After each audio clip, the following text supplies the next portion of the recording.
a bad cold, so I do. we do. I'm going to keep it really short. I know. I'm Kim Orcutt, SLA president. I just wanted to thank the school committee and administration for working with us to settle the support staff contract. We look forward to moving on with many other things that we have to do this year, but it's nice to have one thing checked off our list. Thank you guys. Thank you guys too. Yeah, you too.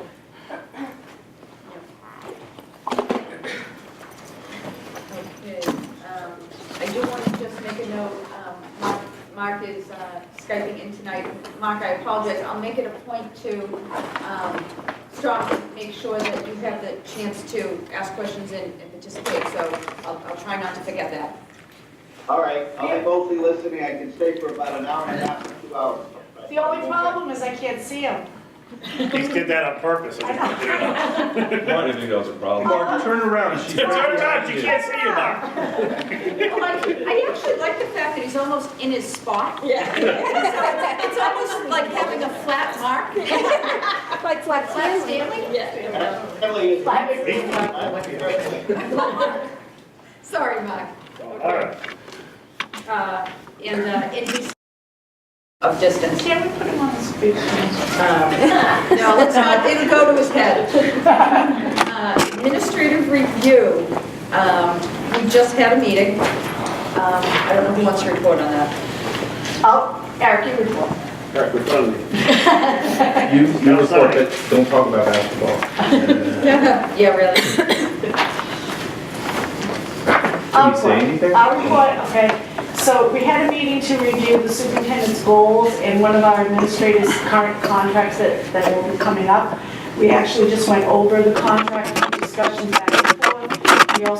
We're not making any decisions or recommendations tonight. We have some more things that we can do on those two things. Joy worked with us on it. She stepped out of the room while we discussed her in a nice way. And then we also met with Healy and Martha Jameson with her assistant administrator to review the revolving fund account.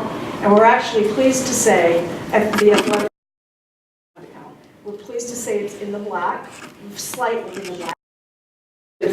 We did increase, everyone will remember the fees a couple of years ago. It's not where we want it to be, but one thing that was really stood out, and I want to make this public, is that subcommittee is called Athletic, and what? Athletic and other activities. And it includes the drama. And one of the shows that we put on this year, in the past, it had a similar show of its size and expense, had brought in about $20,000 in revenue. This year it came in with $6,000. That amount that the shortfall is reflects against this athletic and activities account. So I just want to make it clear, especially to the public, that when we're reviewing our budget of athletics, we have to realize that it also includes the drama and other activities. And of course, I'll bring it up again. The other thing that we brought up and spoke to was our food services director, David Zioli. Gave us a wonderful report, pretty much up to date, but it changes so much. Again, account is in the black. And you know, he's made a lot of changes, administrative changes. The people that have retired, we haven't replaced, and obviously it's making a big difference. So we want to thank David and Martha and of course Christine for their efforts on behalf of our budget. And we're meeting in January to continue the contract negotiations. Thank you, Maureen, for that. Career in tech. We have Elliot here this evening. We've got a couple of things to sort of cover related to CTE. We are waiting for somebody to join us to talk about the Pembroke school preference topic. But in the meantime, Elliot, would you like to chat a little bit about the potential of adding the health segment to, am I catching you? No, that's fine. Do Okay. you want to jump to that in Yeah. discussion? Yeah.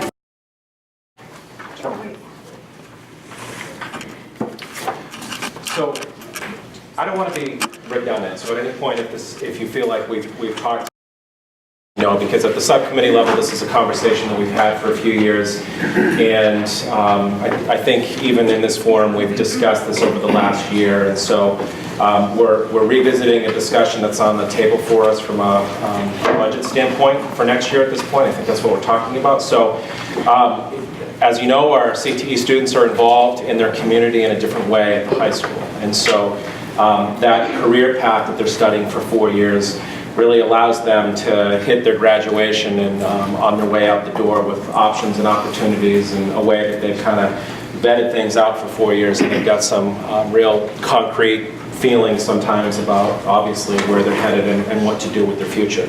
Advantage our students through that. So we're talking about adding another program in an area that is all around us from an employment and labor market standpoint, which is what Career and Tech Ed is really all about, connecting kids to areas of need in the community. And so this is a program in the medical field. By the state, it's titled Health Assisting. There's different names across the Commonwealth in terms of what schools call it. It's one of the most, I think it's one of the most three common and highly enrolled programs across the state of Massachusetts. So a lot of schools have it because, again, it works and it gets kids into the career path. And so the state, again, calls it Health Assisting. I'm going to use Plymouth as an example. They call the program Allied Health, and so I'm going to kind of refer to the program as Allied Health because I've started to kind of connect with that. So the quick reason, again, for talking about this is we believe we have room for growth, and it's an area that targets a different population of students. We have more career-based opportunities for kids who are traditional gender, if you will, in some cases, or more traditional male-based programs already at the high school, and so this is a program that more females typically get themselves involved in the healthcare field. It's a different program from all of our others because it's kind of clinically based a little bit, which is exciting. And so this program, I guess I'll back up, from a teaching standpoint, you are employing somebody who has an RN, that's part of the teaching license. So it's a registered nurse who is a certified Chapter 74 teacher with the Department of Ed. They, based on their credentials and their background, bring different things to the table. This program has lots of state credentials and industry standard stuff that goes along with it. There's a long list of things, but the big one is certification. And so all programs are working kids earn their CNA by the end of their junior year.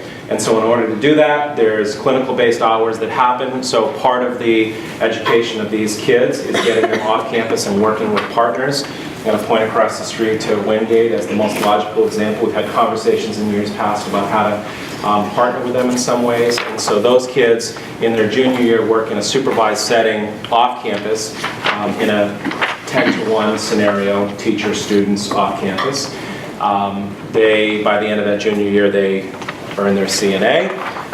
And again, I'm going to use Plymouth's program as an example, but they, in their senior year, require all of their students to be cooperative education students. And they have placements without a problem for their 15 to 20 students a year in that program. Long-term care facilities, physical therapy facilities, rehabilitation centers, local hospitals, etc.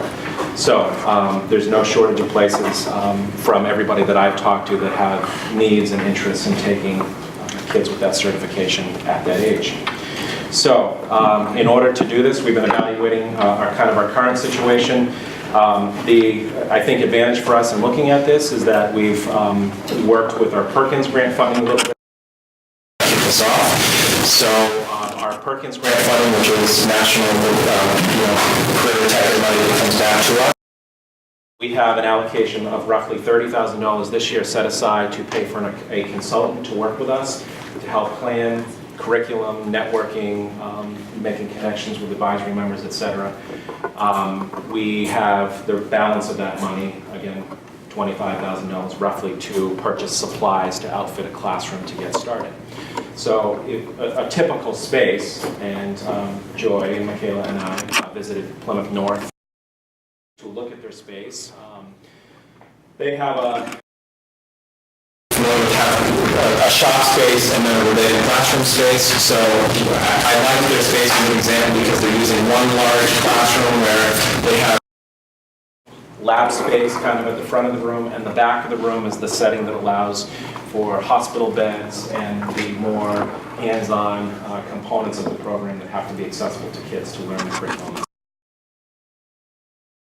It was exciting to kind of observe what was going on down here. A couple schools, we visited a couple schools over the last 2 years. Nothing but positive things to say about where their kids are headed and the opportunities they have. They have some very bright students that are interested in those programs, and it's been exciting for them.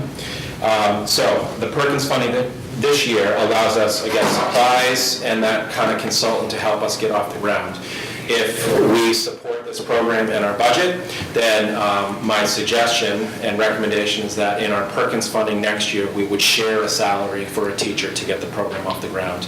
And I think we would be able to do 50% of a teaching salary, and we can discuss what that number would be at a later date probably. But we would split a teaching salary, half of that would go through the grant, and the rest of the supplies, again, I would grant fund to get the program off the ground. So to introduce a new program into our high school, that's, I think, the best way to do it.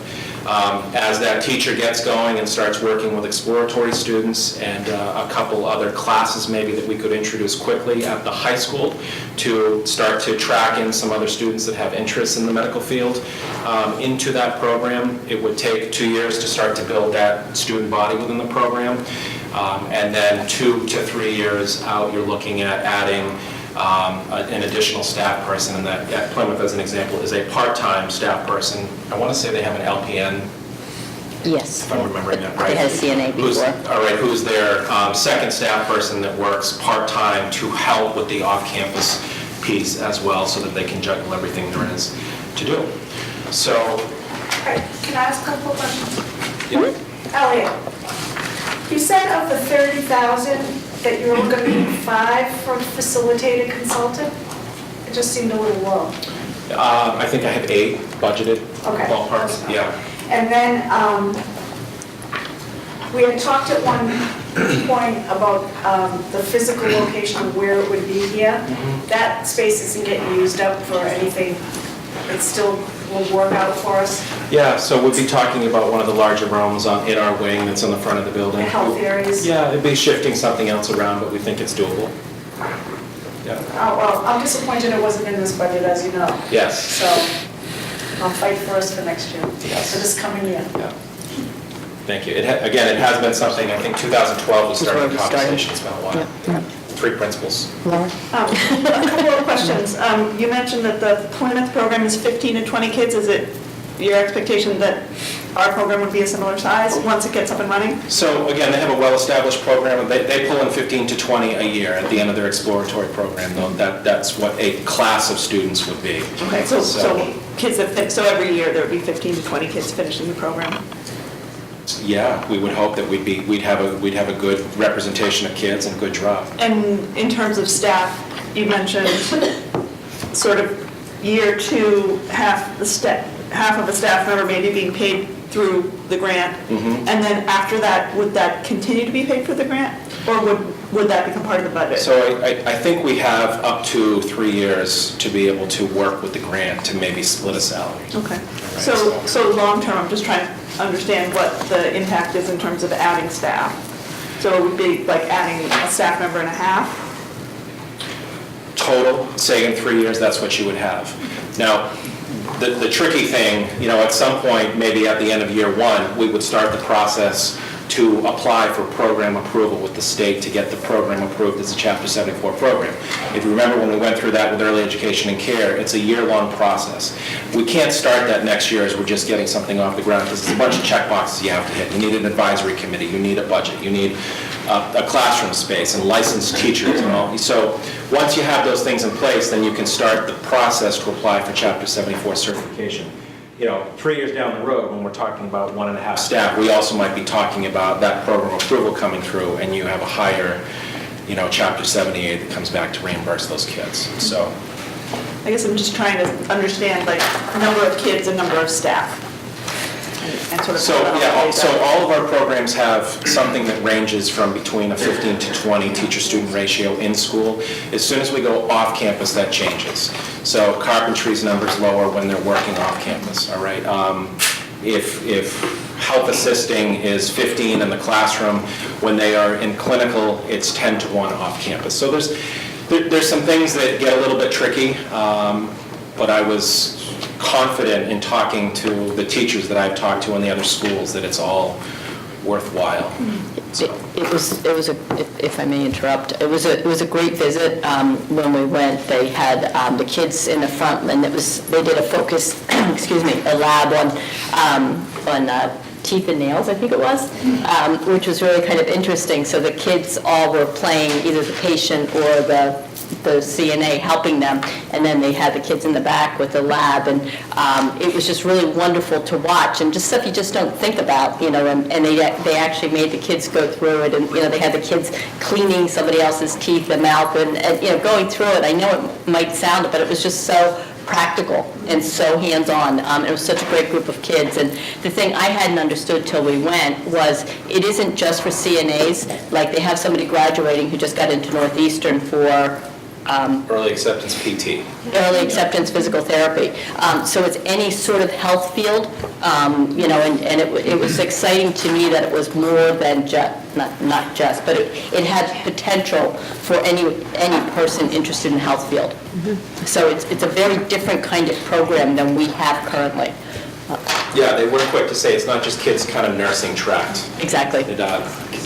Not unlike a lot of our programs, kids go in a lot of different directions in the medical field from there. And question, so kids who want to go into a nursing program, obviously that's tough to get into nursing programs in college. It's pretty academically, you've got to have a lot of A's. So they want a lot of math and a lot of science. But somebody who wants to go become an RN, would they go into that program, or does that? That's exactly what's happening. So Plymouth, again, we're using this example in this conversation, but they have a high percentage of National Honor Society kids in their health assistant program. So they still have enough class space available to take the math and the science and whatnot outside of that? Yeah, okay. Yeah, and so as an aside to that, Eric, they do have an option, again, using their example, for seniors who would rather bulk up on additional science classes in their senior year rather than being a cooperative education student to do that. Yeah, okay. So they 3 years, they earn that CNA, and then they have an option in their senior year. So, Okay. yeah. Great. Nice work, Elliot. Any other Yeah, I questions? think it's great. I do just want to personally thank Elliot. I mean, he's invested a huge amount of time and energy. It's been coming up for 5 years, and he's remained very patient with all of us, you know, as we continue to sort of revamp and revisit and continue to go through. And I think we've got the kinks worked out in terms of location and the concepts and what we would need. So now it's just a question of, can we make it work in the budget? But I think the devil's often in the details. I think the details we have pretty well worked out, and Elliot's really done a fantastic job of, you know, having the grant money available and sort of working our way through. In Plymouth, if I remember correctly, and I apologize if I misspeak, but I think that teacher said they're on their 7th year funding their paraprofessional, their LPN through the Perkins grant. And she was kind of feeling like they're kind of maxing out. So, and I think there could be some flexibility. I mean, it will have a budget impact, but they're very supportive through the Perkins grant of doing that. And you can also tuition in people from Pembroke and other. Absolutely. I think it will be a very popular program. Right. Oh, yeah. I really do. I don't think we're going to have any difficulty getting it. And again, a Chapter 74 student, we receive more Chapter 70 money for students in So that just program. a quick sidebar to that comment, Eric. We used to have this situation with early education and care. Before that program was certified, we couldn't tuition kids in from out of district to that program. So it might take a couple years to reach the point where a Pembroke student could, you know, be placed there, but eventually it will be. Great. Thank you. Thank you. That's much. Okay. Chairman's report. I do have one correspondence I'm just going to read to you. It is from Jason. Just want to make sure I have the right.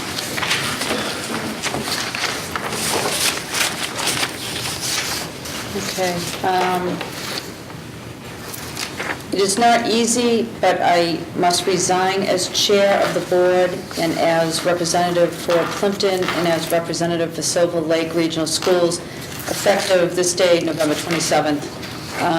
It is out of my commitment to PAC in order to maintain clearly defined lines and transparent public profiles.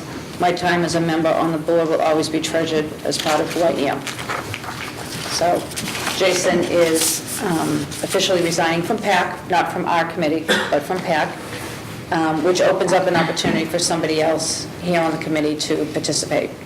Madam Chair, just to continue with trying to be clear and transparent, I will abstain from any vote for the board and not engage in nomination process either. Very good. Thank you very much. Thank you. Do I have any interest in somebody taking that position on PAC? I volunteered to take it. I've been on it I was on it for a number of years, and I actually miss it very much. Do you really? Yeah? Yeah, I do. Okay. Thank you, Maureen. I was able to take the first meeting this month, and I know Jason was very missed, and even though he's way younger than me, he'll be big shoes to fill.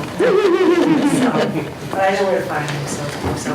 But yeah, I would like to be appointed to the committee. Okay. Wonderful. Make a motion that do I need to make a motion? Yes. Make a motion that Maureen is our representative to PAC. Okay, is there a second? All right, all those in favor? Aye. Opposed? Abstained? Thank you. And Lisa, I don't know if do you want me to tell you how Mark is voting? Could you, because I can't Okay, see him yes. right now. Yeah. He's very excited about this motion. He's very emotional about this. Yeah. I can't see you, Mark. Mark, turn around. Thank you again, Maureen. Got my full support, Martin. Legislative agent report. I know we have a long agenda, so I'll try and keep this brief as possible. We reversed a 15-year-old policy in the state of Massachusetts recently where the only way we could deal with children who spoke a foreign language was English immersion. Governor Baker signed last week reauthorization of bilingual education as an option in Massachusetts. That doesn't necessarily mean that districts have to adopt that, but now we can actually differentiate to meet the needs of students of ELL backgrounds even better, either through sheltered English immersion or through bilingual education. One of the areas where sheltered English immersion really has fallen apart is at the high school level when you have kids taking higher level mathematics and sciences and trying to teach them in a language they don't understand, complex academic vocabulary. So there was only one legislator who voted against it in the entire state. So this was almost an entirely unanimous decision on the part of the state of Massachusetts. The other piece of information is, I'm sure you're all aware there's an ongoing humanitarian crisis down in Puerto Rico. And the state of Massachusetts, you may have heard earlier this week, is considering allowing displaced residents of Puerto Rico to get in-state tuition to state universities and colleges. They're also allowing displaced educators from Puerto Rico to work in Massachusetts with their Puerto Rican teaching license through reciprocity, and we'll give them 2 years before they have to take the MTEL. So it's that our state is still reaching out, trying to take care of our fellow citizens or Americans. You know, it's sad to know that months later that we still have such dire straits in Puerto Rico. And it's nice to know that our state's doing something positive to support them.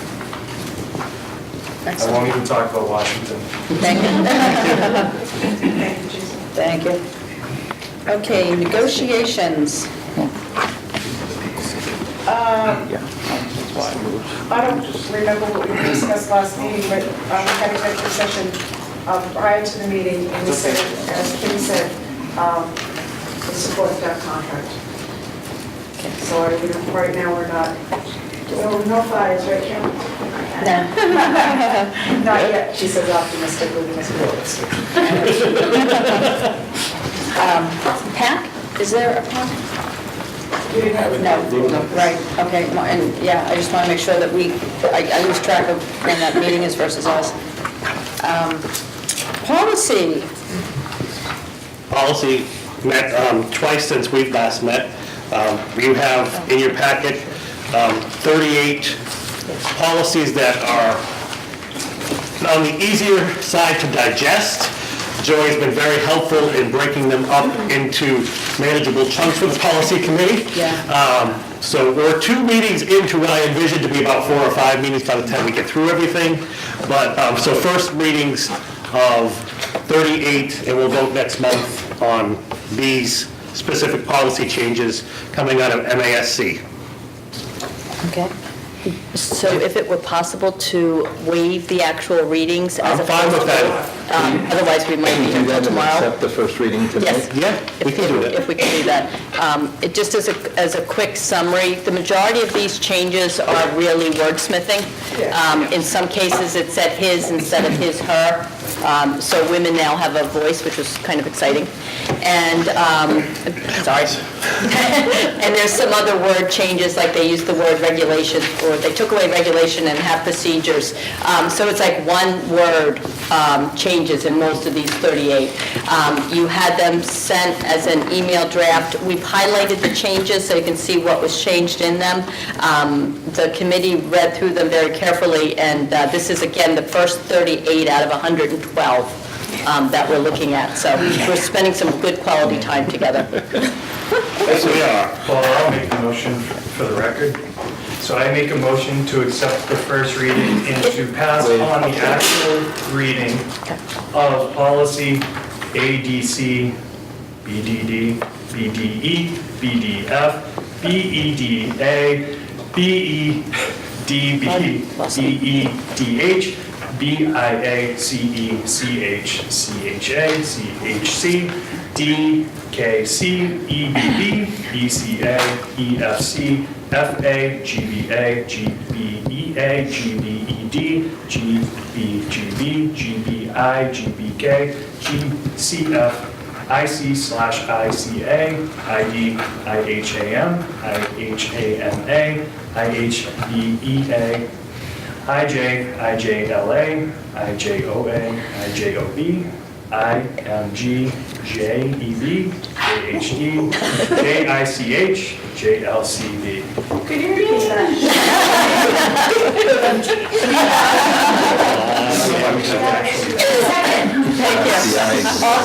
You did a nice job with that, Jason. Discussion, I'd like to ask one question, if it's okay. Sure. We only see his... There was, on BDE, the subcommittee section, the ability, the paragraph at the bottom that got rid of the subcommittee was deleted, but there's no provision in that policy of how you get rid of a subcommittee. Now that they eliminated the paragraph 6, it's the BDE one. I don't know if that was an oversight or May I speak to it? That was a recommendation by MASC. I think it means that you can decide to dissolve it without it being an official policy. It would be more procedural. This is how MASC recommended. So, right, but, how do we get rid of a subcommittee, or do they stay?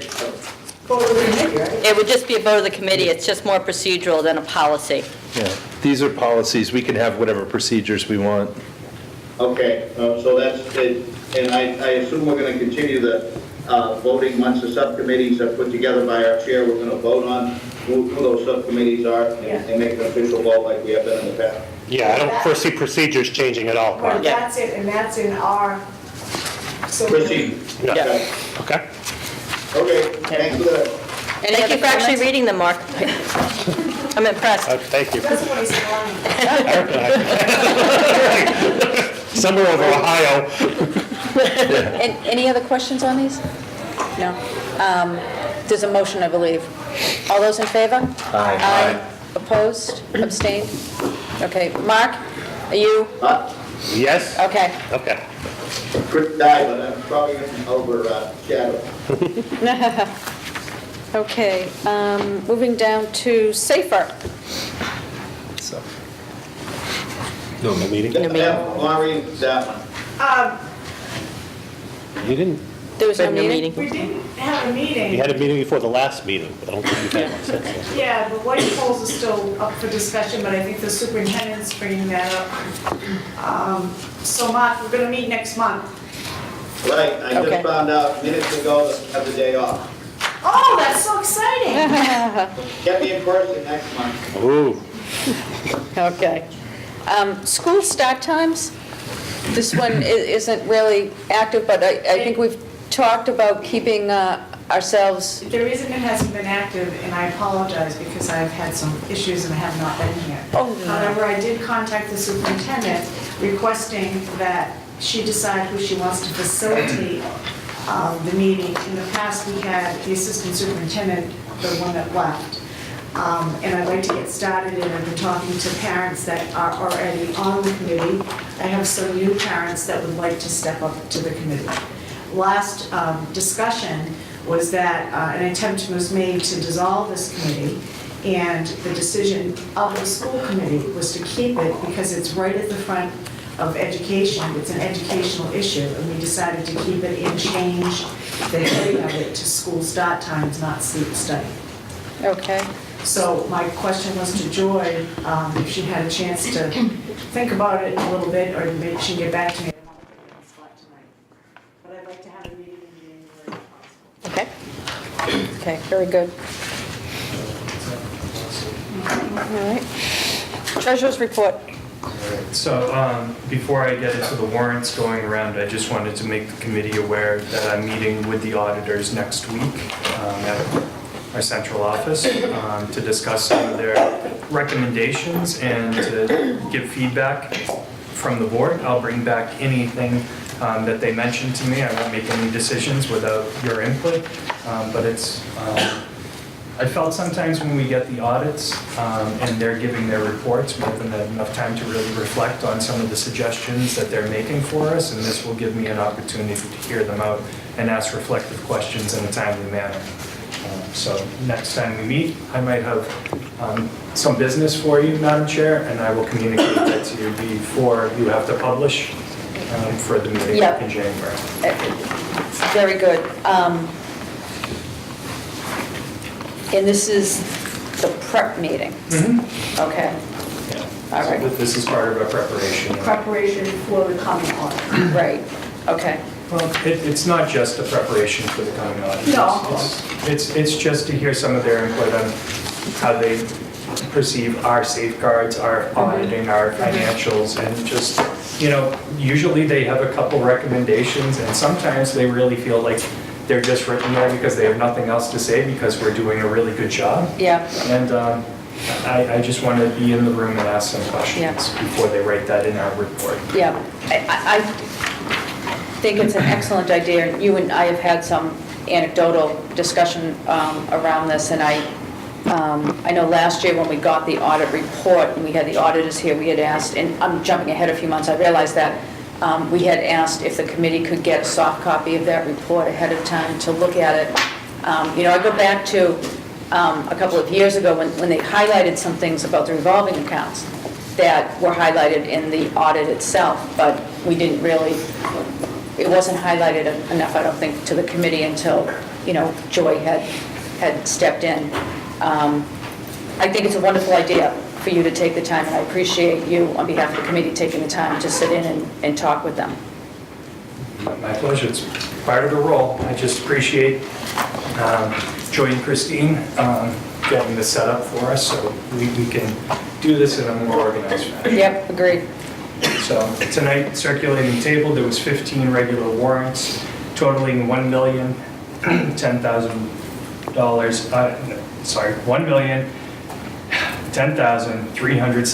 $1,010,317.49. I used all my mojo. let's think of the letters. Letters are okay, numbers we got to work on. There was 2 payrolls circulating for $1,569,769.08 for a grand total of $2,580,086.57. Thank you. Very good. Thank you. Union 31, no meeting? No meeting. Okay. You wanna- Okay. We'll be doing one for shared cost pretty soon though, right? Probably February, January, February, probably February. February? Yeah. Oh, we'll be ready. Yeah, we'll be ready. Yes.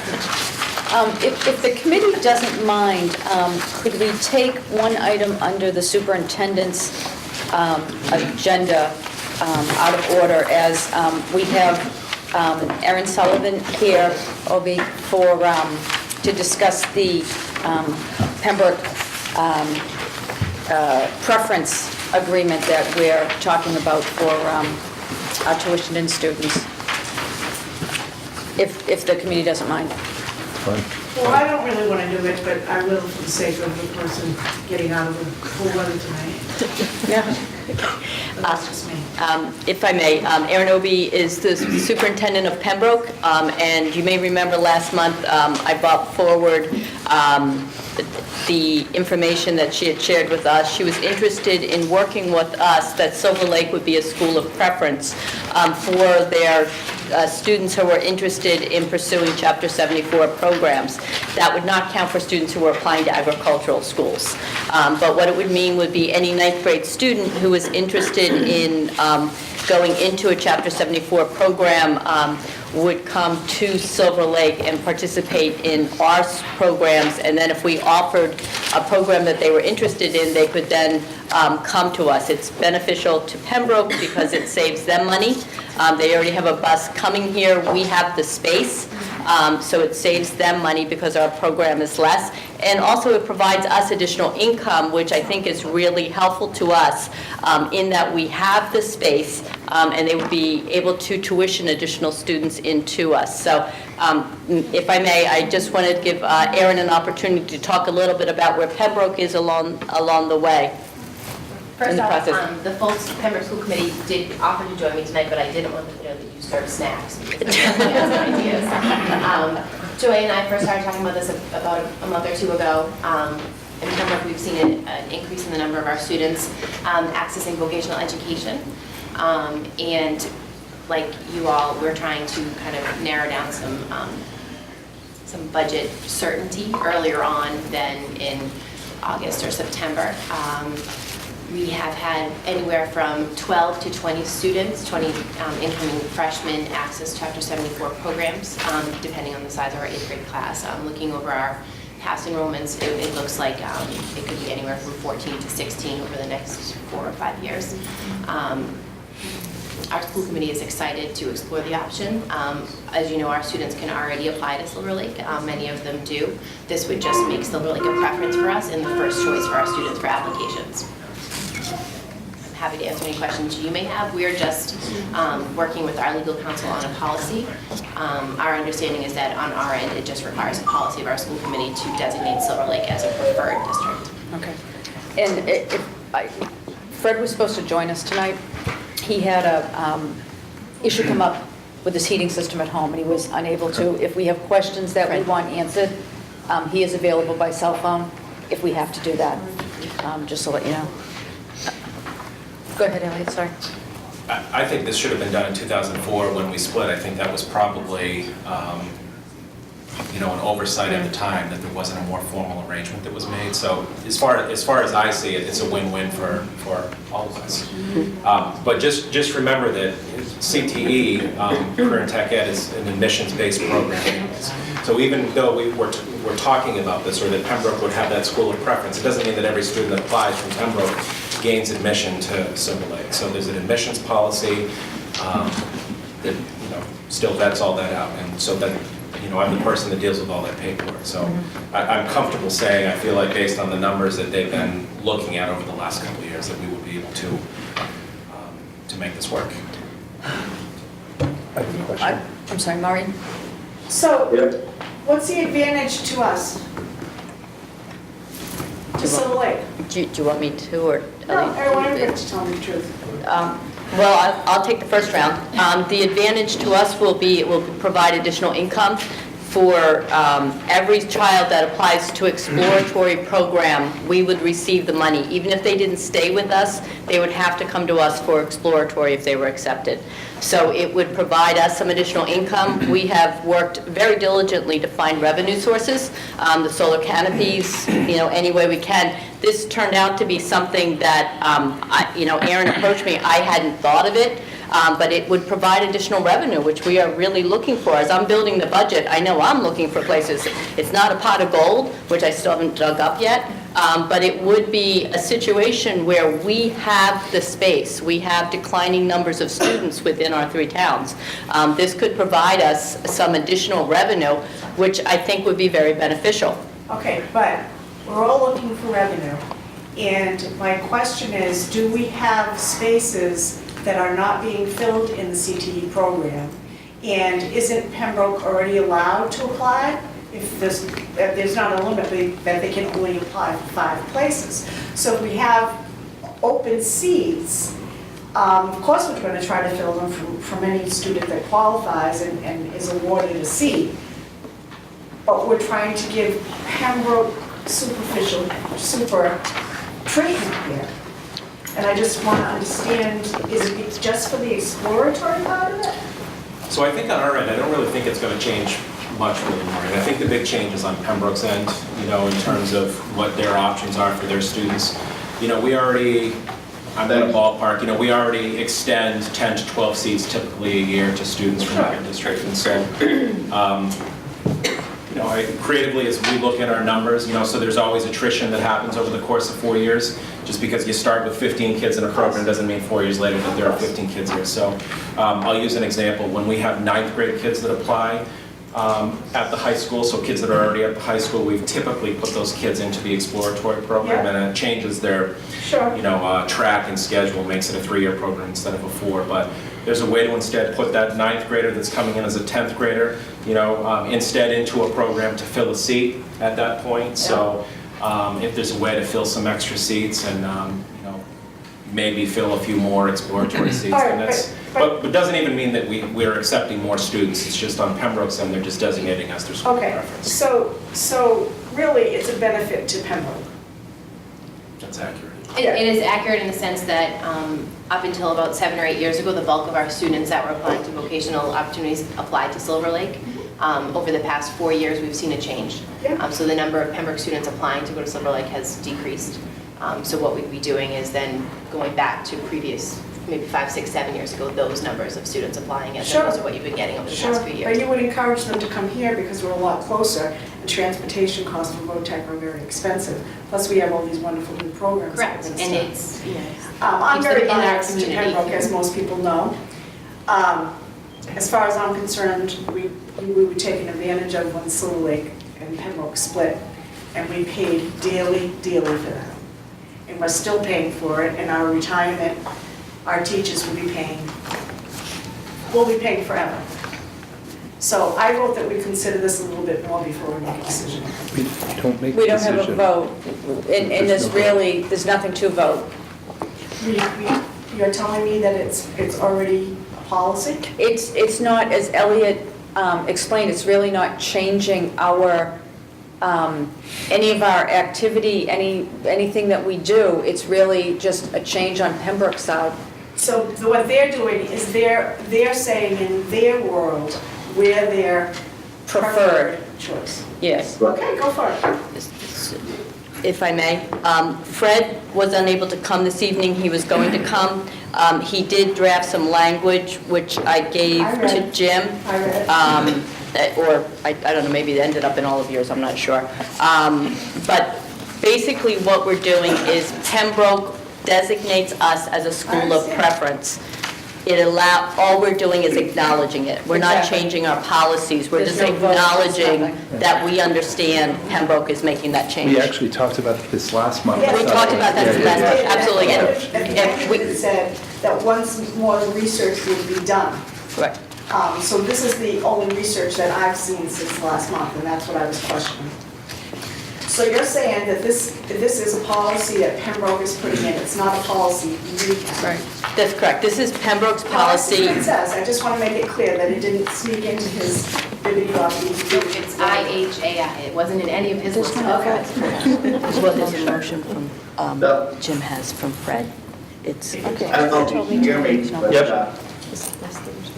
Madam Chair, Yes, I'm sorry, Mark.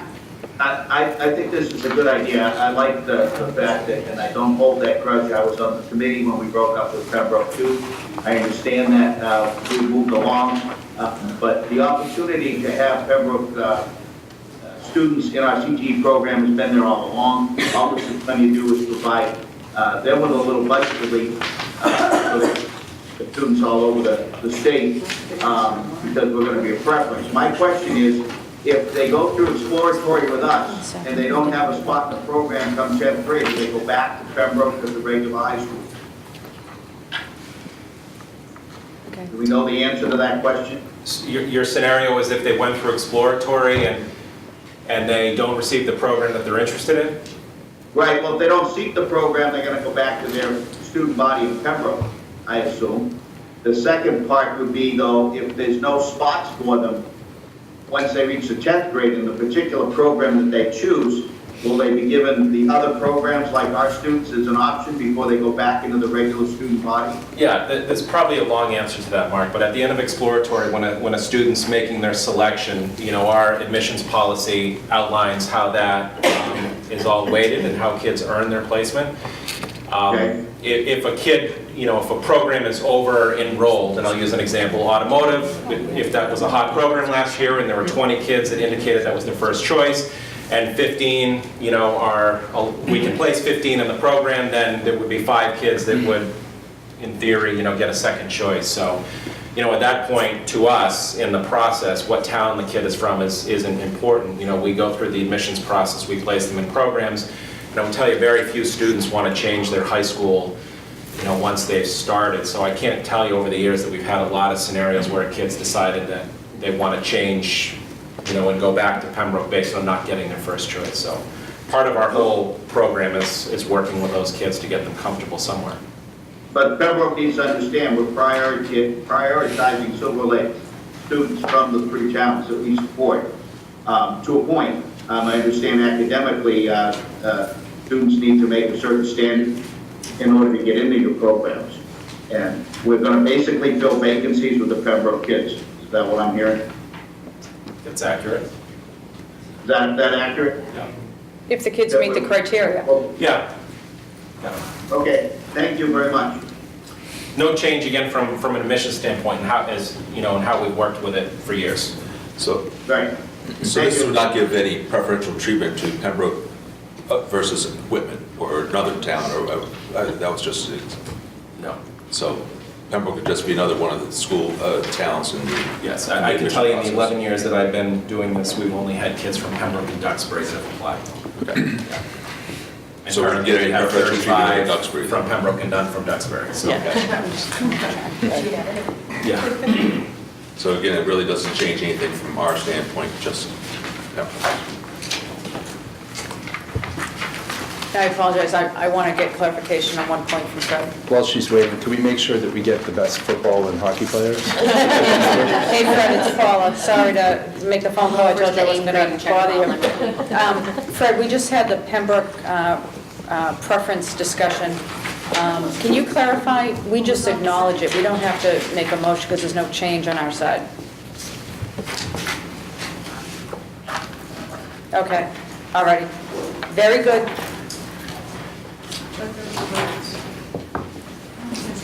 Right.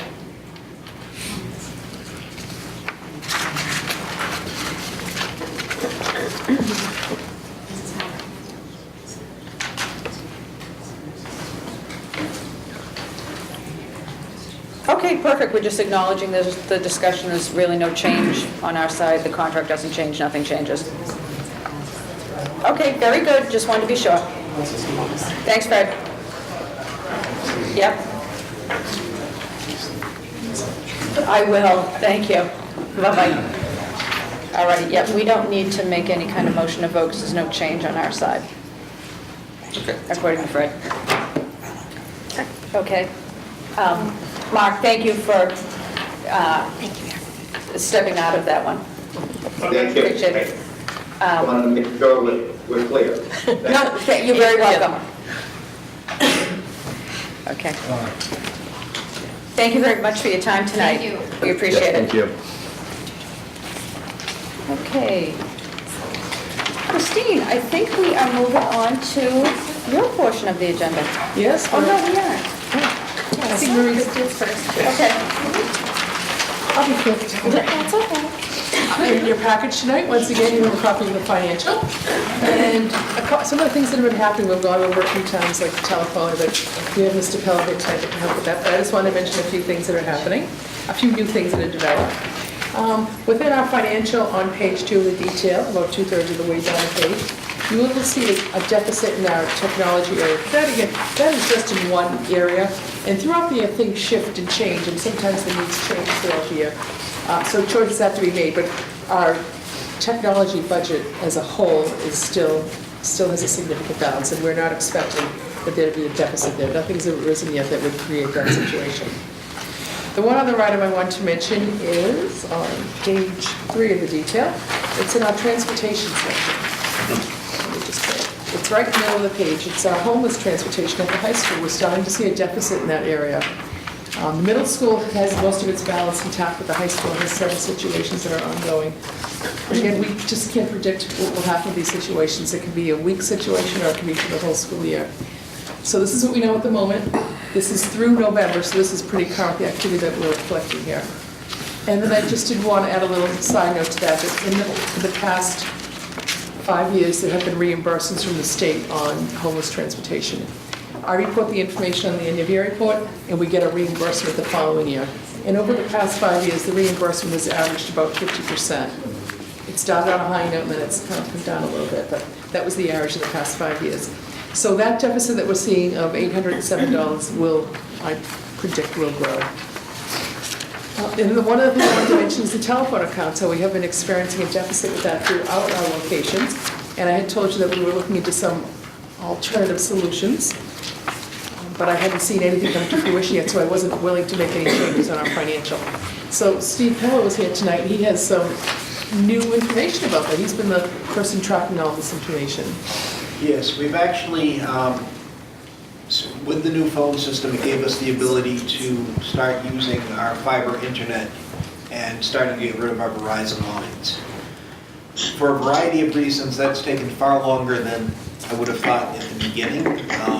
One of the issues is that we have a block of 100 direct dial numbers coming in that some of them have fax machines on them.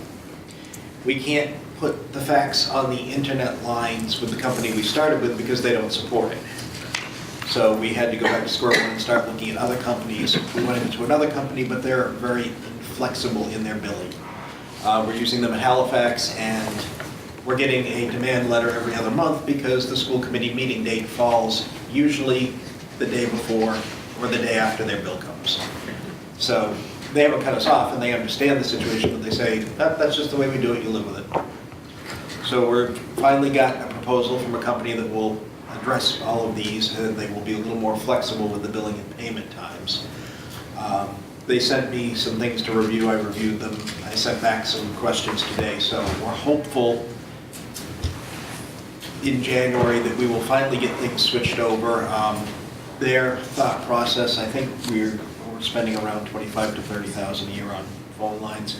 Their thought process is we should start saving somewhere in the neighborhood of 30 to 50% off of that.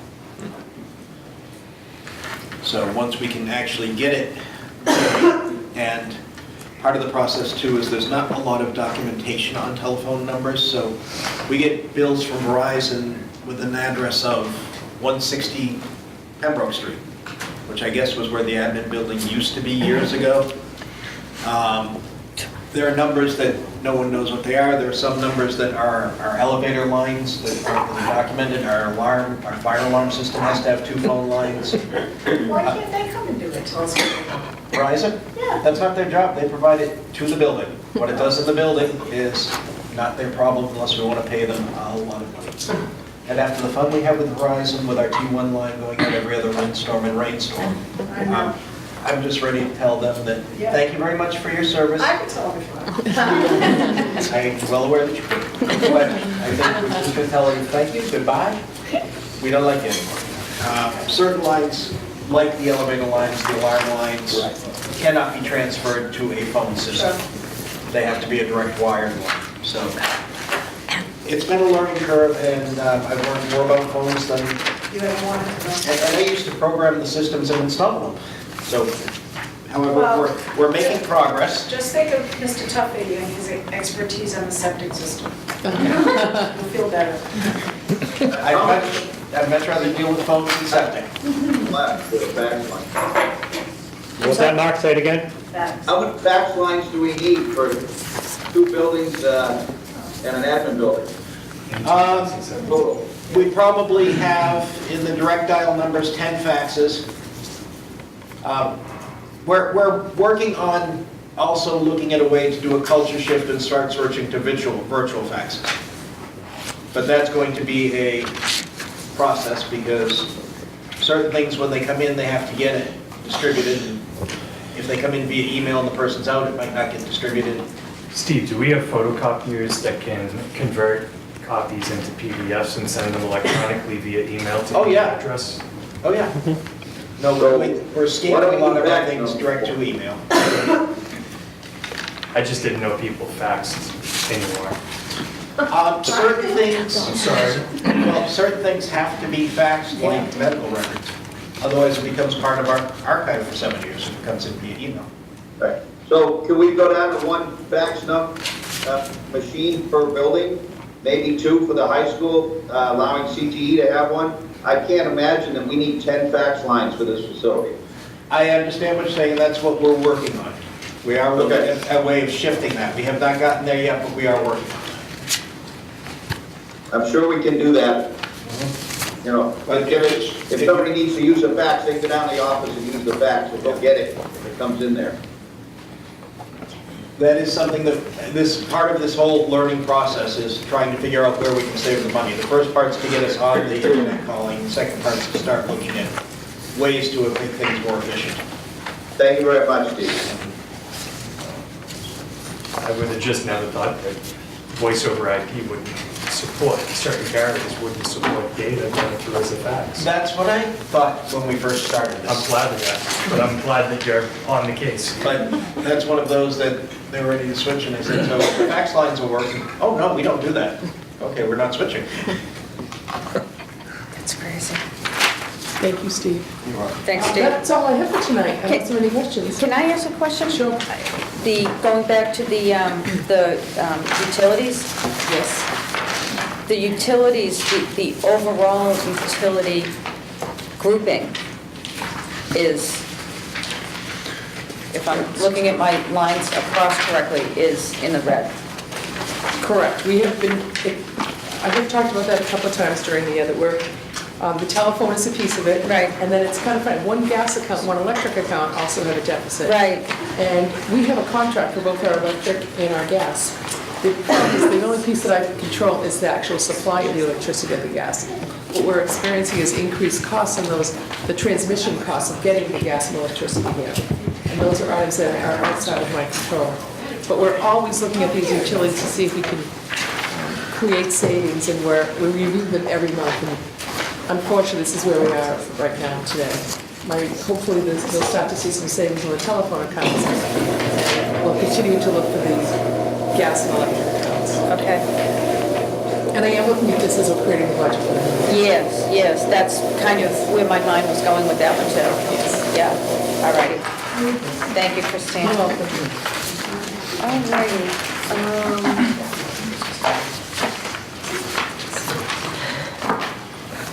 Okay, superintendent. Marie Gray? No, Marie? Right.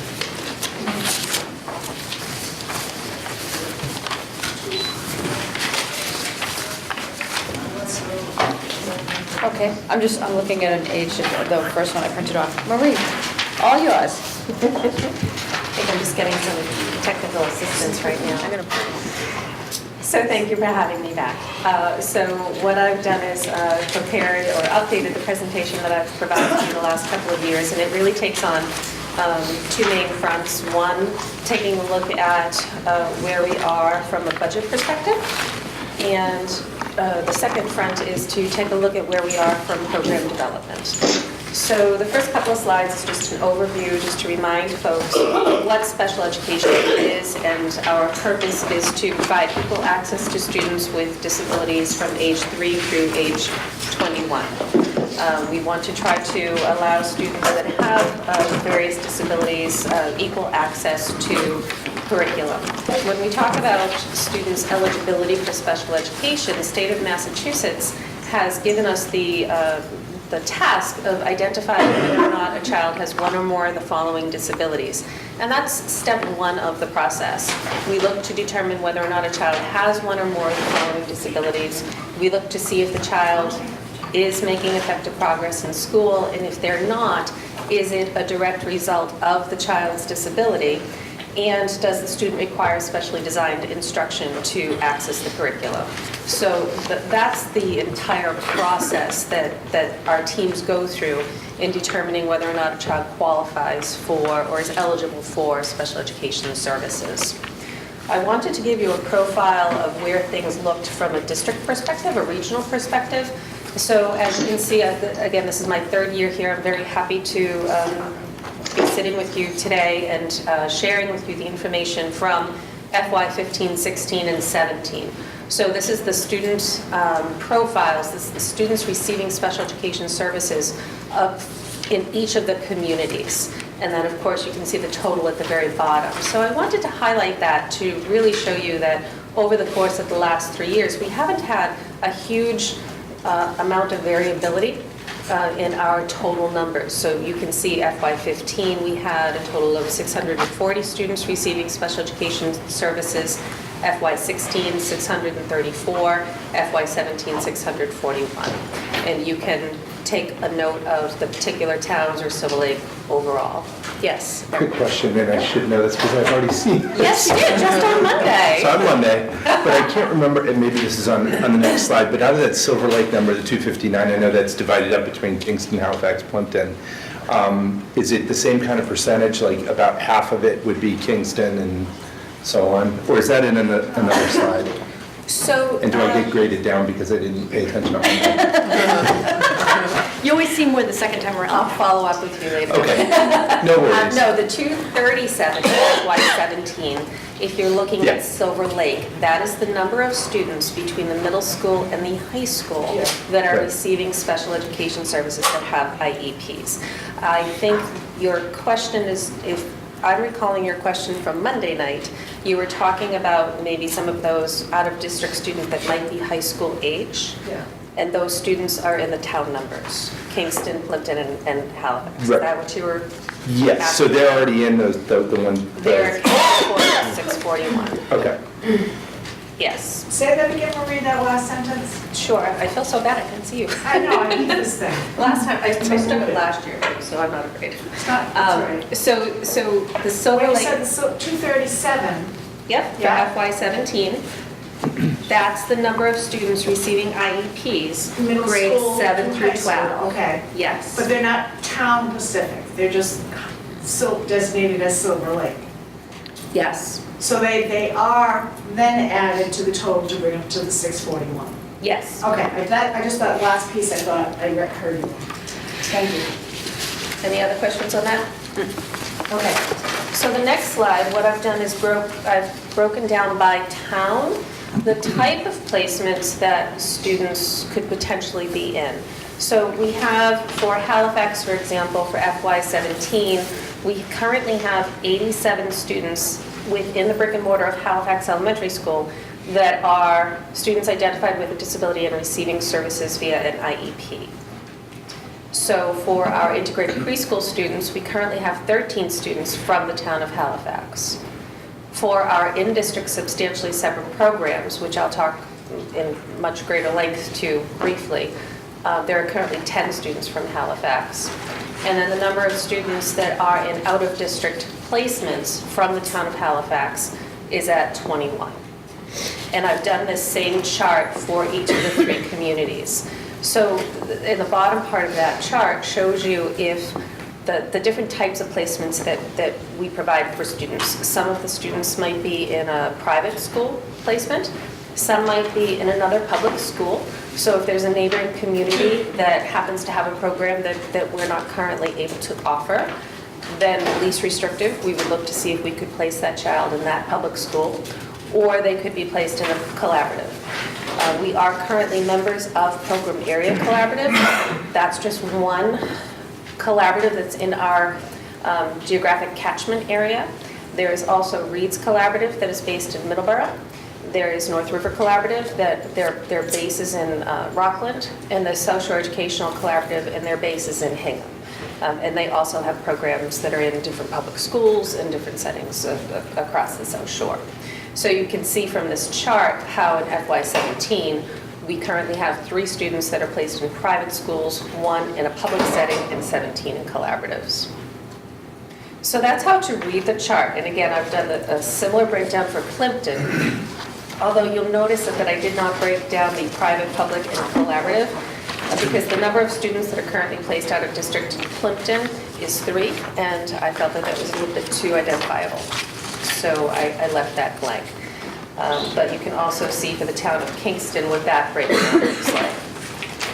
Are there any questions on those 3 charts? So moving forward, to talk about what special education costs look like, I've drawn the comparison over the last couple of fiscal years. So you can see what it has looked like for out-of-district tuitions and out-of-district transportation, which is a huge portion of the budget presentation that I make to the superintendent. So you can see, for example, for the town of Halifax for FY18, out-of-district tuitions is a little bit lower than it was in FY17. We're looking at $1,759,000. For Plimpton, $495,000.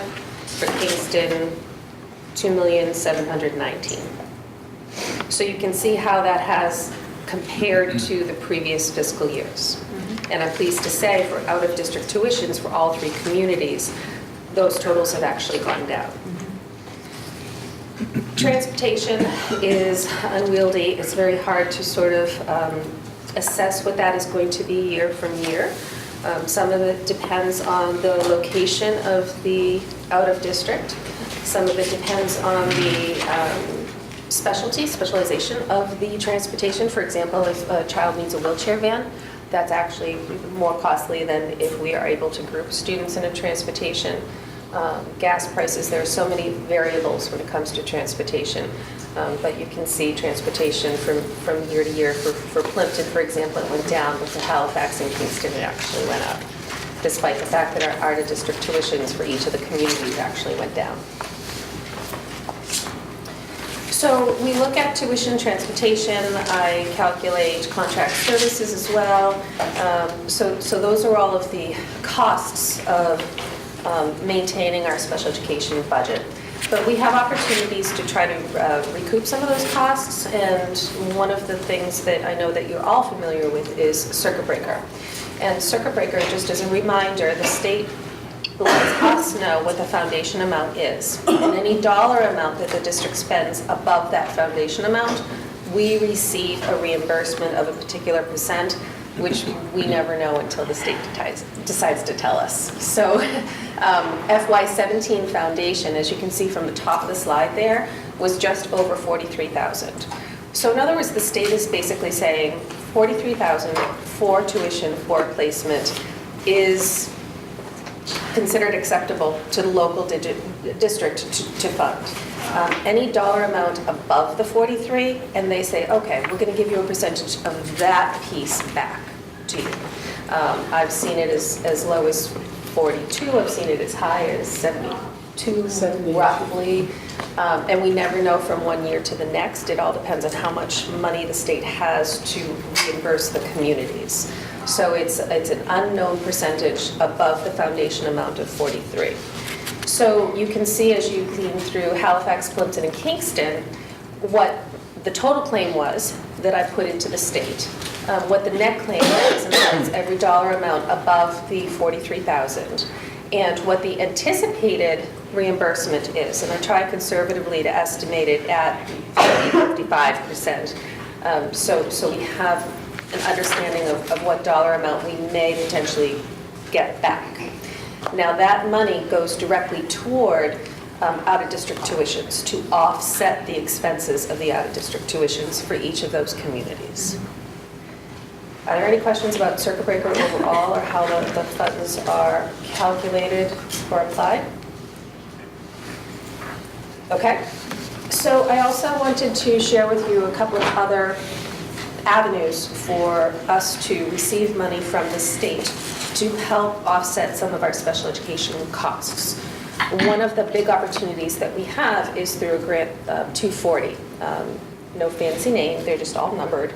But you can see over from FY15 to FY18, the amount of money that the state has allocated to the region overall for this grant. And they dictate to us what amount goes to each of the communities. So this particular region, we've opted to apply the majority of that funding to fund the paraprofessional salaries, the paraprofessionals that are working directly with our special education students. So a good portion, the majority of the money that we get from the 240 grant goes toward helping the local operating budget be reduced in terms of funding for those paraprofessionals. Any questions? The next grant, 262, that is targeted for our preschool population. And again, it helps to offset the budget for costs involved in supporting special education students ages 3 to 5. A much smaller grant, as you can see in FY15 and FY16, it was about $45,000. FY17 and 18, it was about $25,000. So that has been reduced drastically, and I imagine it's probably going to continue to be reduced. So we just need to anticipate that as we move forward with our budget preparations. But that grant goes directly towards supporting the paraprofessionals that support our special education students at preschool. The next two grants I wanted to highlight for you or just show you, sadly, the state was not able to give us any funding this year on these next two grants. One is Grant 274, which is a grant that supports professional development activities for our staff, who then in turn can apply that directly to our students. You can see that for the last 3 years, it's been approximately $30,000 to support professional development activities. And as you can see this year, they had absolutely no funding for it. So that's $30,000 that unfortunately we cannot apply for teacher professional development. Similarly, the 298 grant is a grant for professional development activities for our preschool staff. Interestingly, you can see in FY15 it was $20,000. FY16 and 17 it was chopped down to just under $6,000, and this year they weren't able to give us any funding at all. So that is the state of the state when it comes to some of those special education grants. In terms of the professional development that those two grants fund, have those traditionally been sort of more programmatic professional development or more sort of individual teacher, workshops and things like that? Is it, something that we bring in something for a whole program or sort of more individualized? I'm just wondering, sort of without that money, what would we be losing?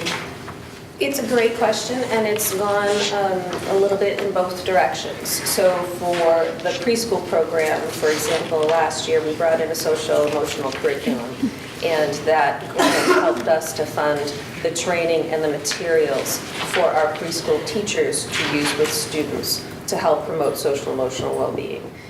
For the other staff members, for the 274 grant, some of that funding had gone toward our district-wide professional development, and some of that has also gone to individual teachers. So it's really been a combination of everything. It's a great question. So that is the state of the budget. So looking at our current programs and the direction that we hope to be going with our programs, as I've shared with you before, we essentially have three different types of programs within our region, across our region. We have our Developmental Learning Center, or in the high school it's referred to as the GOALS program. And this program is designed to address students with intellectual, neurological, anything on the ASD spectrum, significant developmental delays. We also have our Structured Learning Center, which is more of a support for therapeutic needs of our students, for social emotional. And then we have, new to our region last year, our language-based program, and that is designed to address needs specific to students that have language-based learning disabilities. So those are the three programs. And now I'd like to show where they all are and where we'd like to go with each of those different programs. So our Developmental Learning Center, we have currently one of our classrooms within our integrated preschool is designated to this particular population of students. We also have a program at Kingston Elementary as well as Kingston Intermediate. All three of these programs fall into the Silver Lake revolving account. Okay? Marie? Yes. Just so it's clear, these programs you're talking about now that are in district are for students from all three of the towns, correct? Correct. And because they are a Silver Lake revolving account, that's actually why we established them as that. Because they do have students, even though they are currently based in Kingston, thank you very much, Kingston, because we have the availability of the space in Kingston. But they service students from all of the communities, all three communities. Okay. So we are very fortunate to have that profile, that program extend into the middle school and the high school as well. As I said earlier, the high school program is referred to as the GOALS program.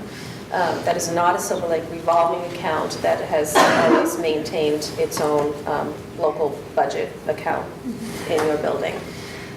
What I'm really excited to share with you is that I feel that the time is right for us to open our doors to a transition program for our students that are aged 18 to 22. And I think I shared with you in my previous presentations that I saw this coming down the road, that we will sooner rather than later be ready to do this. And I do believe now is the time, and let me explain why. We've had students that have graduated essentially from the high school GOALS program. And when we look at post-secondary transition programming for those students, we've looked at either North River Collaborative that has a very strong community vocational program. We've looked at opportunities for some of our students to participate in the Bridgewater State College ICE program. And they've met with great success. When we've had, just a couple of kids graduating each year, one or two leaving the GOALS program and moving on to that 18 to 22 program, we really need to sit individually to see which of those two programs makes the most sense. Going into next year, we will have 4 to 6 students ready to transition into an 18 to 22 program. And currently, the tuition for North River Collaborative's community vocational program is about $32,000. And then you add transportation costs on top of that, it's easily another $15,000. So looking at the whole picture, looking at the budget, looking at the number of students that we have moving into that 18 to 22 bracket, I do feel that now is the time to expand our Silver Lake revolving account to develop this transition program for age 18 to 22 students. I'm really, really excited about this idea, and I hope you are as well. I've looked at the number of students that would be coming down the pike.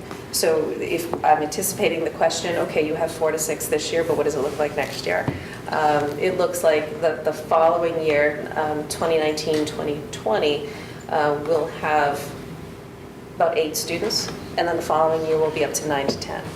So this is only going to grow. So, yes. Yes, yes. Marie. Yes. Sorry. Did you say that right now we have 46 students? 426. 426. Oh, 426. I'm thinking it's going to drop that much. Okay, thank you. Marie, would this require additional personnel? It will require hiring not a special education teacher. What this program needs is a vocational rehab counselor, someone that understands the field, someone that understands how we take students that are age 18, 19, 20, 21 and help them to access the adult community resources, to help them bridge that gap between school services and adult services. Someone that's very familiar with Mass Rehab and Department of Developmental Services, and somebody that can help our students to gain those community functional skills, some pre-employment skills, and understand how to navigate life once they leave us at 22. So one question is about the students in the program. These are students with more severe disabilities, yes? And Yes. so would they be students that would receive certificates of completion versus a diploma at graduation? That is absolutely correct, yes. And would there be opportunities to tuition students into that program from other districts eventually, or is that not something that we could either do or would either do? We would most definitely do that, and I'm excited about that potential. I would not recommend that for this first year, but I definitely see that as an option going forward, maybe even to next year, as soon as next year. Great. Yes. For students going out of districts, say to Bridgewater or to other, what is the physical setting that they go to when they do that? And what would be the physical setting if they would stay here? Great question. So the program that I'm really hoping that we can establish here is similar to what the North River Collaborative Program looks like now. The North River Collaborative Program is geographically based actually out of East Bridgewater High School, and they bring, actually some of our students participate in that, they bring our students from Silver Lake over to East Bridgewater High School. They are physically based there to have sort of a morning session and an afternoon session before they go out into the communities. So whatever that activity is for the day, whether it's a direct on-site vocational, or if it's to the Department of Developmental Disabilities to apply for an identification card or whatever, if they're not going to be applying for their license, they still need that ID. So they're not physically in the building necessarily all day long. They're out in the communities. Does that help? On a one-to-one situation? So right now, we're looking to start this program. As I said, we have 4 to 6 students that would be the foundation of this program. I would look to hire a vocational rehab counselor and 1 paraprofessional. I would like to staff it with just the 2 adults right now. Because as you go out into the community, depending on where the vocational site is, the communities will want to know that they have job coaches and staff members available to help assist them in their community settings. And I believe firmly that we can staff it with 2 and be just fine to start off. Would this program also capture students that would go to the Bridgewater State ICE program, or just students that would potentially go to the North River program? It could capture both populations. It depends on what the individual needs are for the students. Students are eligible to stay with us until they turn 22, and it's not necessarily practical for them to spend 4 years at Bridgewater State or 4 years at North River. And sometimes there's a combination of services that we want to put into place. It's all individualized. Okay. And Bridgewater State, they're running a fabulous program. It's currently grant funded. And we never know, as I just showed in the previous couple of slides, we never know how solid those grants are. Other questions that explain? Maureen? My question would actually revolve around all of the 3 prior questions that just lined up. So potentially, this could be a child who does graduate, but might have some other disabilities, some life skills maybe, of not being able to attend to college on their own without supports, and a NICE program would be potentially correct for them. Would this be a student who would be eligible for the transition program with the flexibility you're designing in the program? This is targeting more so the population that would not be receiving their diploma, that would be getting that certificate of attainment, that are beyond the grade 10 MCAS and will be staying with us until they're 22 years of age. We do have a couple of students that maybe are meeting graduation requirements from a credit perspective and an MCAS perspective, but maybe need one additional year transitionally that might benefit from the ICE program. Again, it's all individualized, but this program is really targeting those students that we know that we're most likely going to have until they turn 22, and that they are not planning to receive that diploma. Thank you. Maureen, did you have a question? How many, Marie, and I apologize again for Steve in front of me. How many potentially, since you said it's not all building-based, how many students potentially could we do more than 6? Yes. Without any additional staff? Yes. Depending on, again, it depends on the need of the student. It does. It depends on the need of the student, and we are looking at our current population of students that are within the brick and mortar of the high school and how we can capitalize on all of the resources that we currently have. So yes, I'm confident that we can exceed that threshold. Well, another advantage to the student, and I'm just talking in my mind, I think I do a lot. I would imagine that at that age, that they're still living at home with their families, and to go to a transition program at Reed or something, somewhere else, it would be much better for them to be based in their own communities. Yes, he would be tremendously better. That impact alone is, well worth considering something like this. Absolutely, and the students that we currently have that are participating in North River, they are doing a fabulous job. And a couple of them have actually gotten to the point where they're employable and they've been offered positions. But the catchment area for all the job sites for North River are beyond East Bridgewater. Sure. So now it comes into play. Great, so the student has been offered a paying position, but can they actually get to that job? Whereas if we're looking at areas within this immediate catchment area, we're teaching them how to use the public transportation, we're teaching them how to be more independent, we're teaching them how to get back and forth to jobs. So we're teaching them how to be more independent with life skills. We have public transportation around here? Well, the vocational rehab counselor will be very averse as to how to tap into some of those, because there is the opportunity for students or adults with disabilities to, whether it's Dial-A-Ride or GATRA, but that's all part of what that vocational rehab counselor would do. Awesome. Whatever you need to do. Thank you. I'm so excited about the potential of this program, and I'm happy to answer any questions that you may have about it moving forward.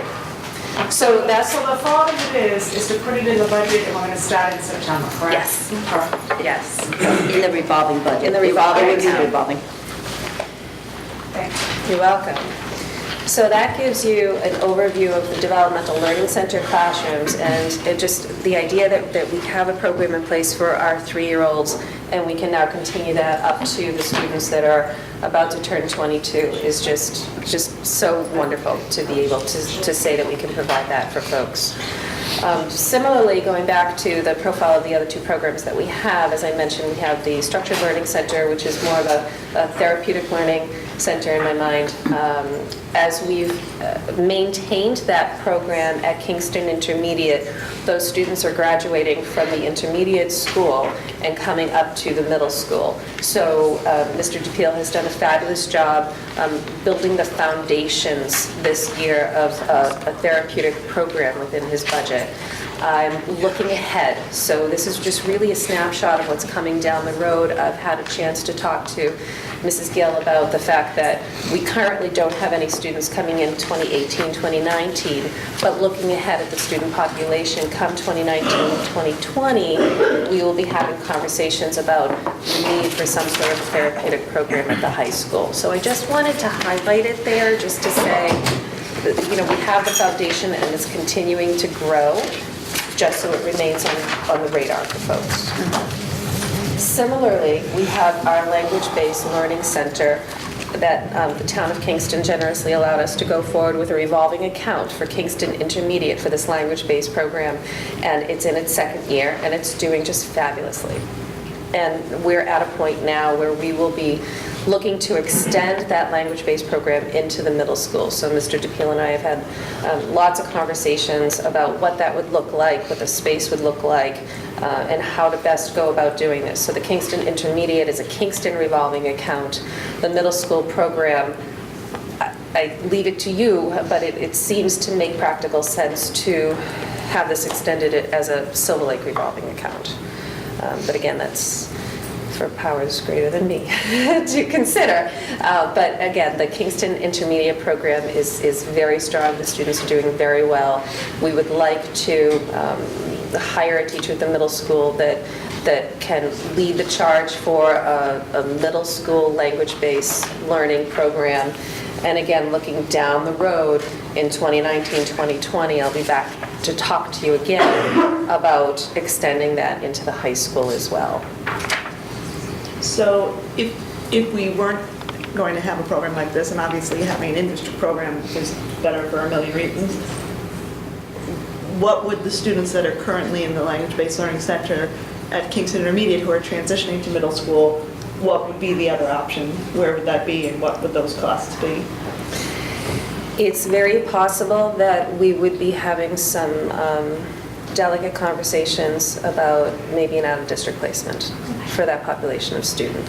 And a language-based learning center program is not easy to come by, and for out-of-district tuitions, it's pretty expensive, and they're not in our immediate location.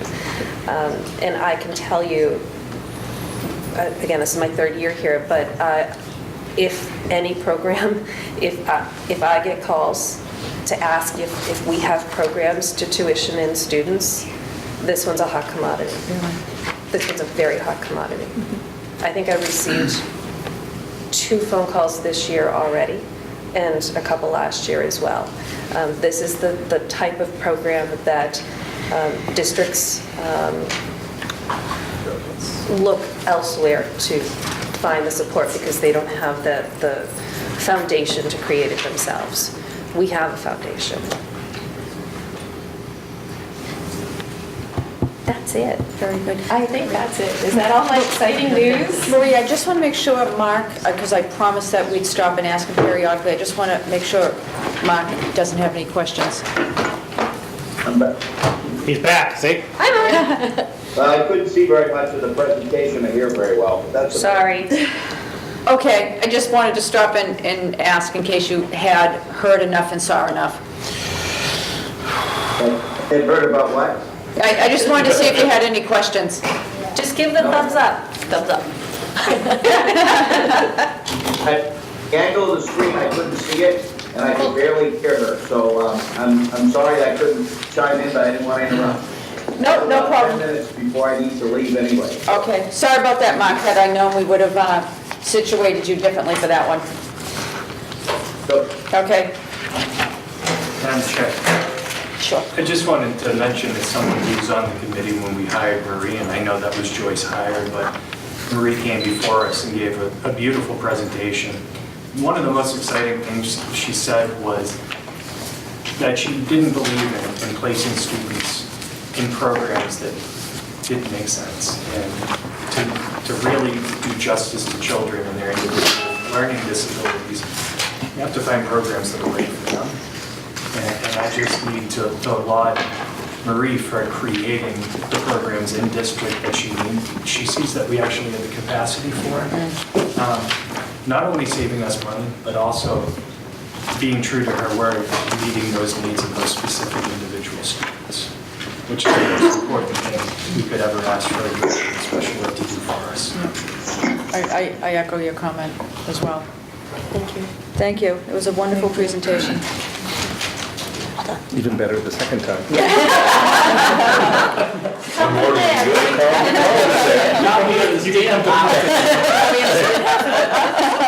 If you want to hear it again, Plimpton's Monday night. I'll be there. Yes, you can hear it again. Okay. Joy, you're up. Thank you. I had just a couple things this evening. One of them is a cleanup. You may remember last month, we did an act authorizing Silver Lake Regional School District to lease certain land for renewable energy purposes. When they brought it forward with Tom Coulter's office, when they looked at it a little bit closer, they decided that what was needed was adding the words notwithstanding Section 30B at the beginning. It did not change the actual meaning of the act. We didn't have to do anything with it. I'm just letting you know this is the actual wording of the legislation as it's going forward. The news that is bad news for us is Betty Benedictus, who works with Tom Coulter, has left his office and is now working with the Plymouth rep. Oh, God. And so Betty has been an incredible resource to us. I'm not saying I have her on speed dial, but I have talked to her quite a few times. And so I'm really sad that she's left. So there is someone new hired, and I apologize, I'm completely drawing a blank what her name is. Maybe Claire, something with a C, I think. But she doesn't know us, so I don't know, I don't have sort of that resource of somebody that I know really always advocated for us and pushed things through as quick as possible. So we were asked to get the deeds. I want to thank Christine, who spent sort of an enormous amount of time. Some of these things you would just assume we would have, not as much as you might think. So we had to spend quite a bit of time, and we believe we sent them everything they need. So as far as I know, it's in process. I don't know the exact place it is in process, but I did just want to mention and to thank if she happens to be watching. But Betty has been a phenomenal resource for us and really a great loss. So that's just to let you know. I'm sorry, Mark. Do we word on from our contractor on the solar canopies at all? I have heard nothing from my end personally. Okay. Yeah, I haven't heard anything either. We'll keep working at it. Yeah, put it on Kara's list to reach out to them and find out where they're at in the application process. Will do. You can do that outside of your staff. Thank you. Thank you.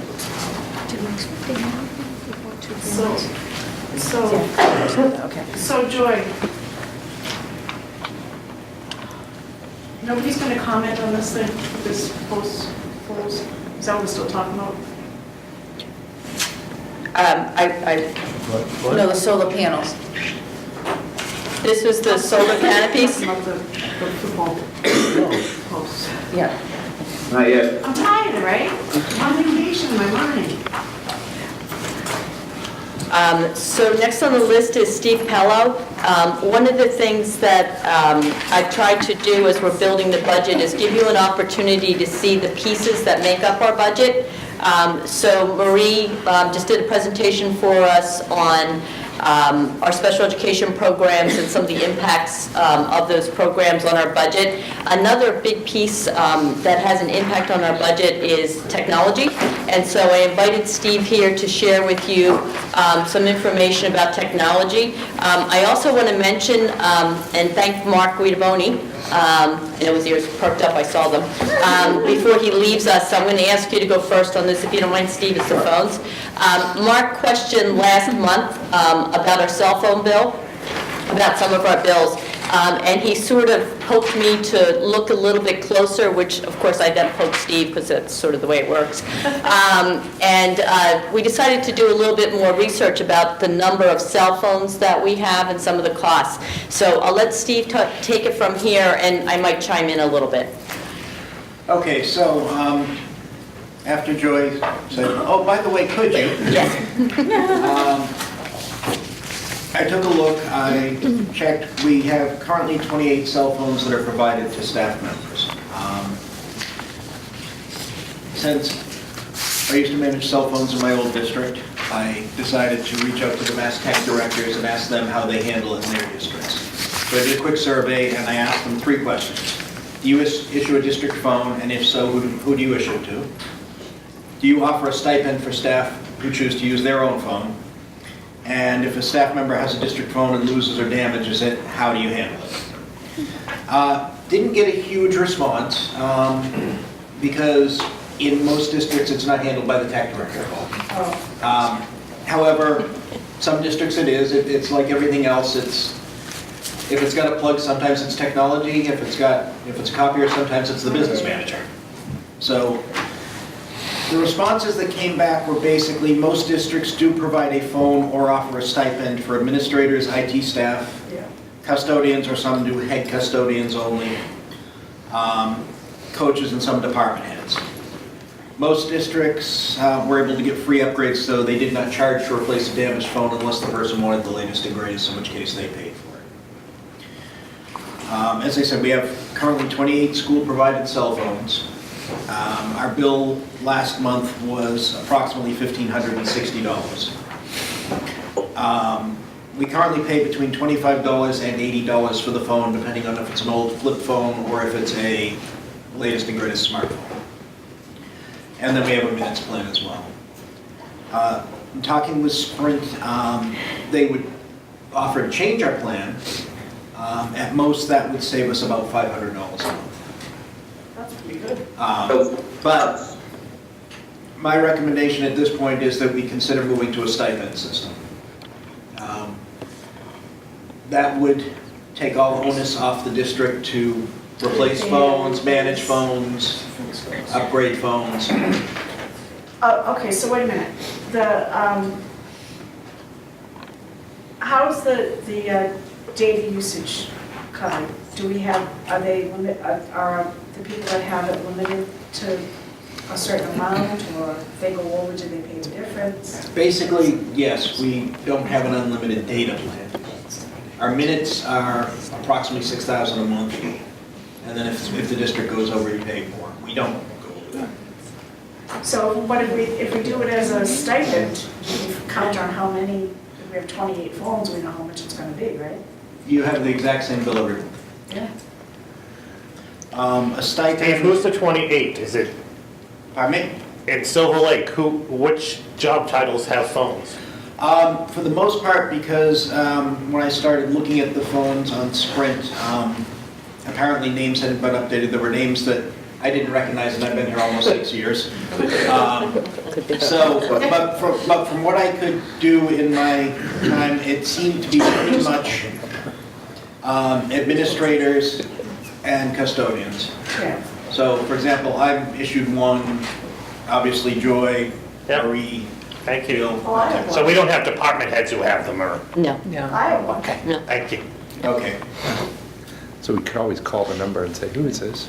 Who Yeah. has this phone? Right, so this- Who's answering that phone? Right, so I just was asking Steve to do a little work on this. I wasn't necessarily looking for a vote. This was sort of information for you, just to let you know. I mean, whenever we're building the budget, I'm always trying to find any place I can save a little bit of money. I think this is something that we could save some money. The stipend range was from, somewhere from, what was it, Steve, 20 to? A stipend, my suggestion would be basically a stipend somewhere between $25 and $40, and that could be depending on who it's for and their expectation as to whether they're available, or whether it's more that they have a phone so that if they're alone at night, they can call for help.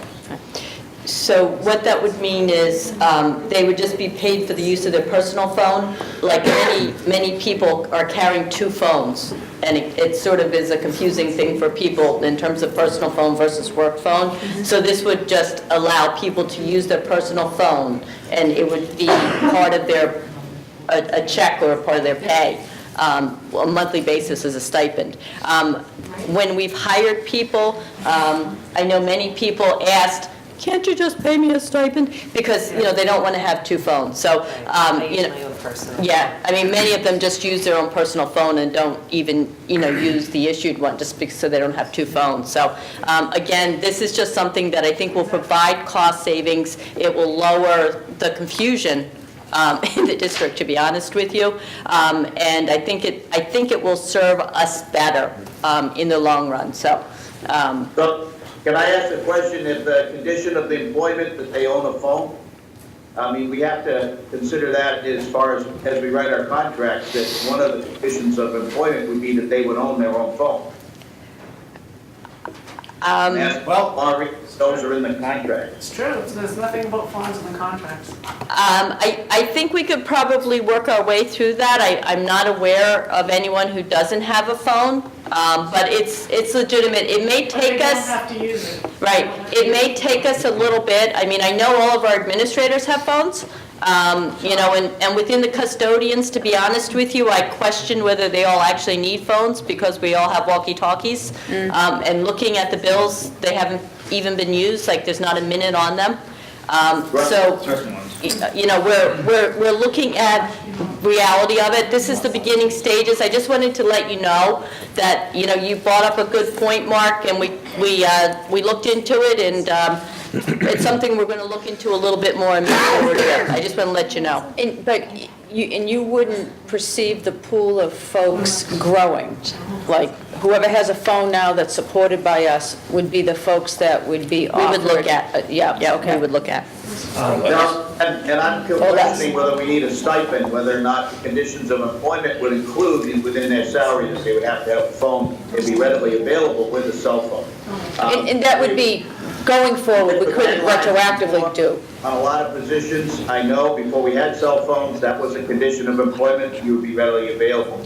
And I have that condition in my contract. So I would consider that we could be able to get rid of most of the $1,500 altogether if we started including this as we move forward in the process of compensation some other place. Mark, you have a Mark, comment? as someone who owns 2 phones because of this reason, the amount of data that goes through my school phone, I'm not paying for it on my personal phone. I was going to say that. What about your thing? I'm going to tell you, Mark, the amount of data that goes through my phone as an assistant principal is incredible. Yeah, and So- Jason came up with another concern. It's just something for us to think about. I know when we become school committee members, we all get Silver Lake email addresses, and we're encouraged by MASC not to do school committee business on our personal email account. And I'm just wondering if this would cause a similar situation if people are using their personal cell phones to conduct school business, It becomes public record. Exactly. which could lead to some subpoena issues and some public information request issues on people's personal cell phones. And in that particular case, I would eliminate all the phones that you don't physically need to run your operation, like your janitor, custodian. Well, but you don't know that we don't need those, Mark. Don't just jump to a conclusion until we research it a little bit. Boys said they haven't been used and there's no minutes on them. Let's get a list of the phones and find out who they're being used for and what's going on. Yeah, I was gonna ask the administration to take care of that issue. Mr. DePiel? I don't think we need to micromanage this. Yeah, no, again, this isn't something that I just was informing you that this is something that we're looking at. It isn't something I believe that I need to vote on. It's a process we had. You asked a question. This is the research we've done so far. Yeah, no, that's fine, and I think, I agree with you, thank you. yeah, any avenue that we can look at. I think some good points were brought up, though, for Right, absolutely, consideration. thank you. Thanks, Steve. Yeah. And then Steve was actually then going to talk about his actual budget for FY19. Okay, so this is And going... this is draft. Yeah. This is going to be kind of a multi-part discussion. The first thing I would like to bring up is a topic, I believe, that was discussed at the last school committee meeting, which was the survey that was done about the potential for parents buying Chromebooks. Yeah. That is certainly the school committee's decision. The one concern I have is that Chromebooks that are sold for $50 a piece are worth far more to us in the district. Yeah. Because then we are not going out and buying $225 Chromebooks to serve that purpose. We need a constant supply of loaners and spares at the high school for Chromebooks that are damaged or destroyed. We need to start looking at bringing some units down to the middle school to help beef up some of the areas that we're lacking a few devices. It would be nice to also start to consider to outfit some of our teachers at the high school who are expected to teach to a Chromebook with a Chromebook. for all those reasons, again, as I said, it's certainly the school committee's choice, but if we were to sell 100 Chromebooks at $50 a piece, we would be out the 100 best Chromebooks that are coming in, and believe me, we've seen these Chromebooks coming in for service, and they are not all in that good of shape. A lot of the ones coming back, we will have to take apart and make one out of 2 or 3 units to get a functional unit. No one's going to buy those at $50 a piece. So assuming even a third of them bought them at at $50 a piece, would end up with $5,000. $5,000 doesn't buy us 25 new Chromebooks with a car. So that is my thought process, and that's one of the reasons I would encourage you to consider not offering them up for sale. But again, We're talking about a Chromebook that's already gone through 9th, 10th, 11th, 12th 4 grade. years. Yeah. How much more lifespan do you think you'd get out of it here with a teacher? I don't think you would want to give a teacher a 4-year-old Chromebook?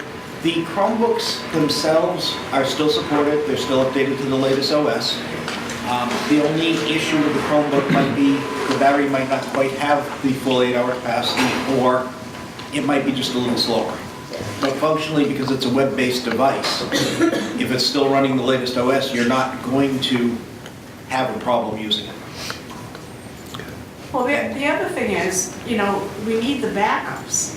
And we don't have them. We're running around looking for phone. As far as what I know. So you're right, Steve. It doesn't make sense for us to be selling them for $50 or anything. They're ours technically. It is, and it was our decision to offer them up to our students when they graduated. Correct? So, is that anything that's etched in stone, or is it? We just haven't something voted, we didn't vote on that or anything. They just did a survey, we did a survey. Oh, we never did it. No, we never voted on it, we just talked about it. Good. Good thing I can keep an eye on you. You guys are keeping an eye on me. So I don't think we should do it. No, That's entirely up to you, but that's my reasoning behind it. Of course. That was very cogent. So, moving on to the next part, you have 2 nice colored back-to-back handouts. Understand, these numbers are first. They have not been tweaked. No other budget numbers have been said, and no one's come back and said, we could really look at wanting to cut this down a little. I'd like to explain where some of these numbers come from. In your first column, school management, curriculum, software, and subscriptions. These are areas that, although they're in the tech budget, I kind of feel they're in the tech budget by default. Things like Power School, when it was done in attendance registers, that was never a technology expense. As soon as it started getting done online, it became technology. School nursing, again, that was never a technology expense when they kept records, but as soon as their records went electronic, it became technology. One of the main reasons we have it in the tech budget is because in order to save money, we buy as a K-12 district. Everything we buy in these areas, if we bought it 4 separate times, you'd be facing a lot more expense. So for ease of ordering, it's in there, and that's one of the reasons, because we do save money K-12. And again, I could go on about things like the art software. When you're buying paint and markers and things, that was the curriculum budget. When you're using Adobe Photoshop, it's technology. It's accomplishing the same purpose, but technology management and subscriptions, this is area that's definitely technology. This is what keeps the backbone of the system running. It's our firewall, it's our antivirus, it's our internet subscription, it's our Microsoft licensing. These are all definitely technology items that are there. Supplies and repairs. These are different technology supplies. It's when we have units we can't fix ourselves that we send out for repair. Things that are parts. LCD screens for our Chromebooks. Steve Smart has gotten quite good at replacing LCD screens. He goes through, do 10 to 12 a day easily on the Chromebooks. We're still backed up, but he can do 10 to 12 a day. And then technology, hardware, and assistive technology. Assistive technology, obviously, students who might need a device that might be on an IEP, something like that. Things that might serve the Title I program, just that kind of thing. Software, systems technology software, that might be things like Lexia or a speaking program that would read and translate text to speech or speech to text. At the middle school, we're also looking at some Aerohive access points to replace some of the ones that were installed prior to my arriving that are now end of life. The good news on that is, and the reason good news and the reason they're in the budget is that E-rate will reimburse us for a portion of that. Depending on where our free and reduced lunch counts end up, we could get 40 to 60% of the cost reimbursed by E-rate. Which also reminds me, our internet connection is also reimbursed by E-rate, so we get 40 to 60% of the cost of that back as well. Steve, Yes. how's the E-rate situation? Because I know that there's a lot of talk of the whole process changing, the percentages and stuff like that. Do you think we'll be affected a lot by that? We will, but we've fortunately taken advantage of a good chunk of our E-rate money in this 5-year cycle. It goes in a 5-year cycle. Okay. You're allotted, I believe it's currently $153 per student. Okay. Over the course of 5 years for funding you can apply for Category 2 services. Okay. Category 2 would be access points, wiring, internal connections, network switches. You may remember we did a big switch project here. We also did that at Kingston. So that would be $150 per student. If they had 1,000 students, that's $150,000. Sure. I can apply for up to $150,000 worth of projects, of which I'll be reimbursed 40 to 60%. Sure. Over the course of 5 years. So it's not 153 a year, It's over the course of 5 years. So this is the 4th year I can apply. Yeah. Next year will be the 5th, and I hope there will be enough funding that I can use it up next year. Okay. The good news is this year they actually started covering our licensing for Aerohives, which runs about $8,000 to $9,000. That's great. Do you see any more incentive plans coming down the road, or is that too soon is there any talk about it? Well, the state is actually running one that you can apply for, which I did look into, but we're not needy enough. Okay.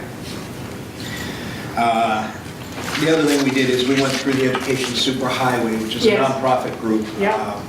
When we were looking at the internet connections and our funding to go through, we asked them to take a look at what we were looking at, and after coming up with all their options, they said, actually, the price you negotiated is better than we can do. Good job. It's not a lot, but every little bit helps. We'll take everything we can Yes. get. Thank you so much for that, that's good So, news. at the high school, again, same basic categories.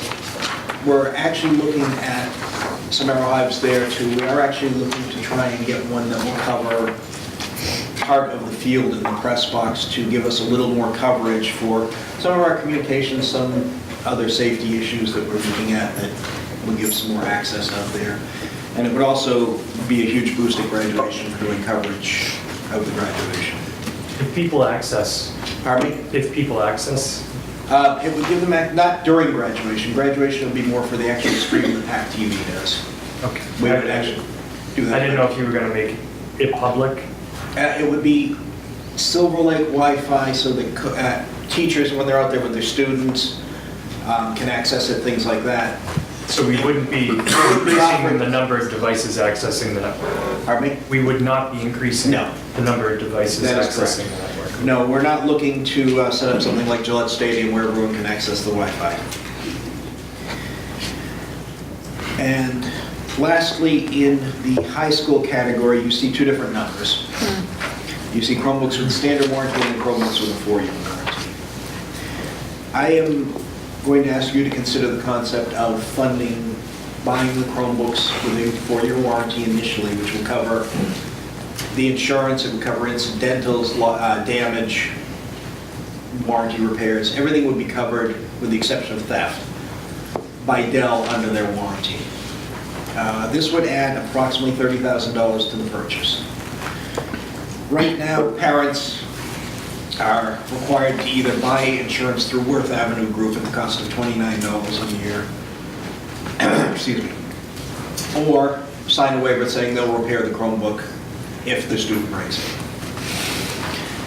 The difference of $30,000 based on a 300 Chromebook license, if we then collected the insurance from the parents ourselves at $25 a unit, which would be slightly less, would cover the $30,000. Sorry, 25 to, I'm sorry, I need to grab some water.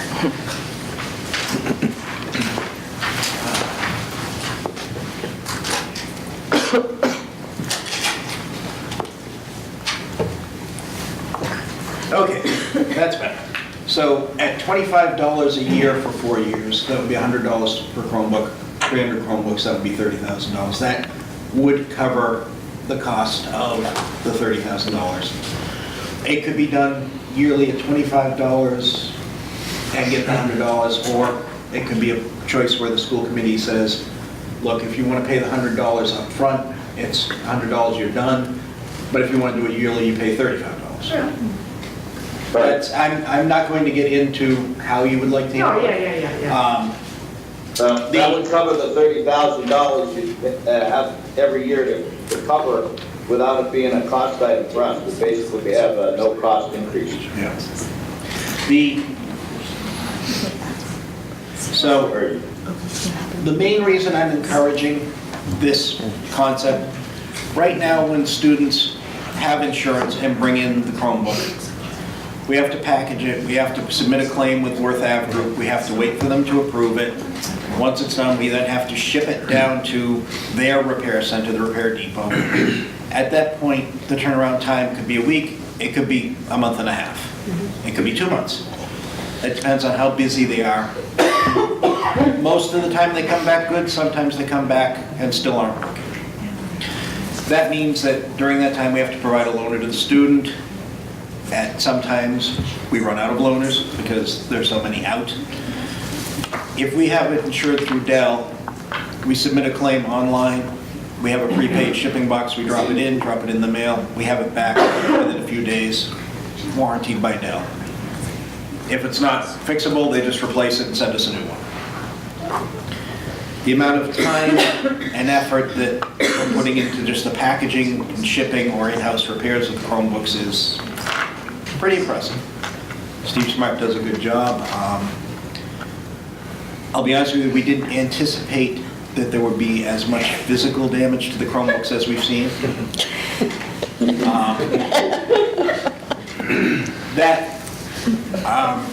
In talking with other schools, that didn't really become clear at the beginning.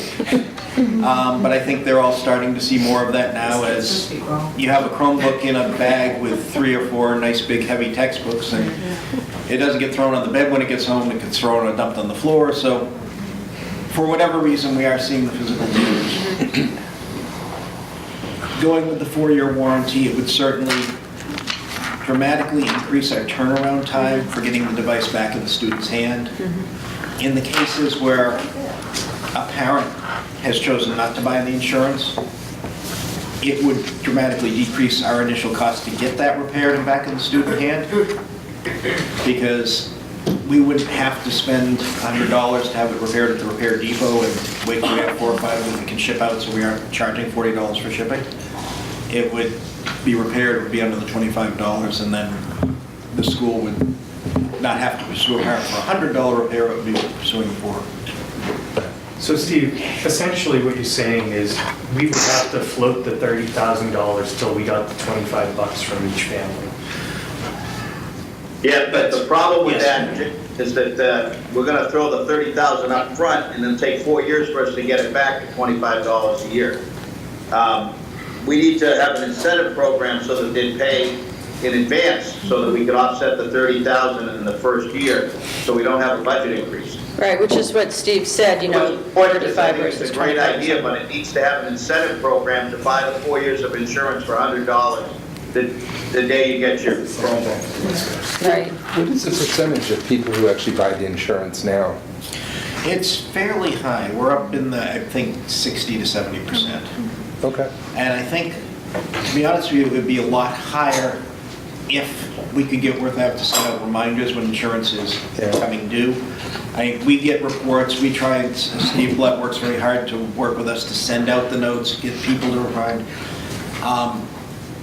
If a parent could, when picking up a Chromebook, hand a check to the school and be done with it, it would be a lot higher than, okay, here's this, now you have to go to the website, you have to register this service tag, you have to do this XYZ, and I don't even know if I have insurance. Like, I really don't know. I might have bought it, but I might not have. Yeah, And I it's- think the idea of like, if someone had said pay $100 now and you don't have to think about it for 4 years, Yeah. I'd be all over that. Because obviously she doesn't think about it. Once or two. So far, so good, though. Sort of just and you probably haven't thought about this, and it might be minute, but if I pay $100 now and then I'm moving, are we going to give $75 back to, you couldn't, you'd have to, my guess is we wouldn't, but you might have parents that ask that. We'd have to work through probably some of I'm those sure that things. would have to be worked out, if Got to turn your Chromebook back in, right, and you get the rebate on your insurance.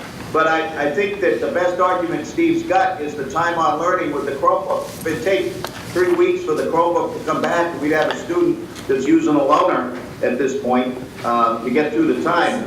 We should be all about having that device back in their hands as soon as possible, and without paying for the shipping. Or we could use those backups that we're gonna keep. Agreed. I mean, it sounds like a very interesting scenario, replacement scenario. Hey, I got to roll, guys. I just want to wish everybody a happy holiday, and I will see you in January. Wait, I want to close you. Thanks, Mark. Bye, Mark. Bye, Mark. Have a nice Happy dinner. holidays. Bye. Bye-bye. Wow, she really liked it. She's still there. Go ahead, close it. He's going, ow. So Steve, I know one thing, I know at Marshfield High School, if the students do not pay the initial fee, they are not allowed to take the Chromebook home. Oh. It's only able to be used in The school. purpose though, doesn't it? How do they manage Well, that? yes and That no. doesn't- The way that they use Chromebooks really, Okay, not the way we use them here. well, I think that the reason that they have the Chromebooks, a lot of it is because of the work that they're doing in school with them. So I think that there was an argument that Okay. not being able to bring it home wouldn't impede their learning ability. But who's in charge for? Well, I'm not saying that they implemented I wouldn't that, know but if that's they what walked out of that's my what the room. contract says, that the parents Last need to thing I was sign. thinking. So I have another question. Do we discount for free and reduced lunch or anything like that in For this what? district? For the what? Chromebook insurance. For the- Insurance is just the insurance. Okay. Yeah, I don't think there's any reduction for free and reduced lunch. It's $29 Okay. a year. Move on. Thank you, Steve, that was excellent, really helpful. Explains that. Yeah, absolutely. Wait, I'm sorry? I have a follow-up question. Oh, I'm sorry. Sure. I opened it, go ahead. So when we have field trips, when we have families in need, there's Thank you. usually a pathway. When we have sports needs, there's usually a pathway. We don't have a technology pathway for families who are in financial need. I know it's $25, but it's $25. I don't believe we've had any requests that I'm aware of. We have If we- had some Oh, we requests in have? the past, Okay. and we've gotten creative in covering the cost of And I'm insurance for sure those that- families. that- Thank you, Ms. I was happy. It's I'm not a happy to formal hear that. process, but we. No, that's fine, as long as we are doing our due diligence for the students and their parents, thank you. Is it the insurance or is it just the repair or recovering, basically? It's been either or in Yeah. some situations, depending on when we're asked. Yeah. Okay, thank you. All righty. Sorry, I had quite a list to this one. There is in your packet, I wasn't going to read it, but the town of Kingston asked our CTE to build some benches and cubbies at Opachinski Field. I think that's how you say it. Say it again? Opachinski Field. And they were absolutely thrilled with the product. And they sent some thank yous that I just wanted to share with you. Tony Raffini is the one responsible, the teacher, and the kids did a great job, and the town was thrilled.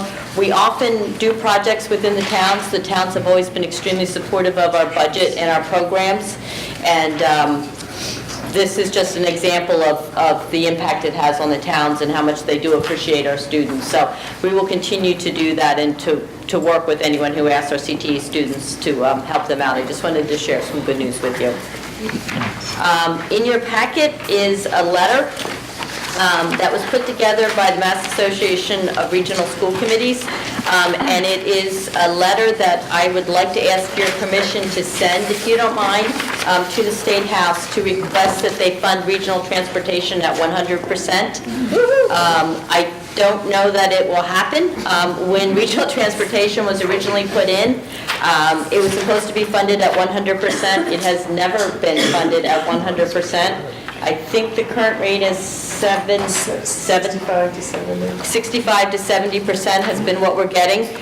It would obviously be extremely helpful to us if the state ever actually followed through on the initial setup for it.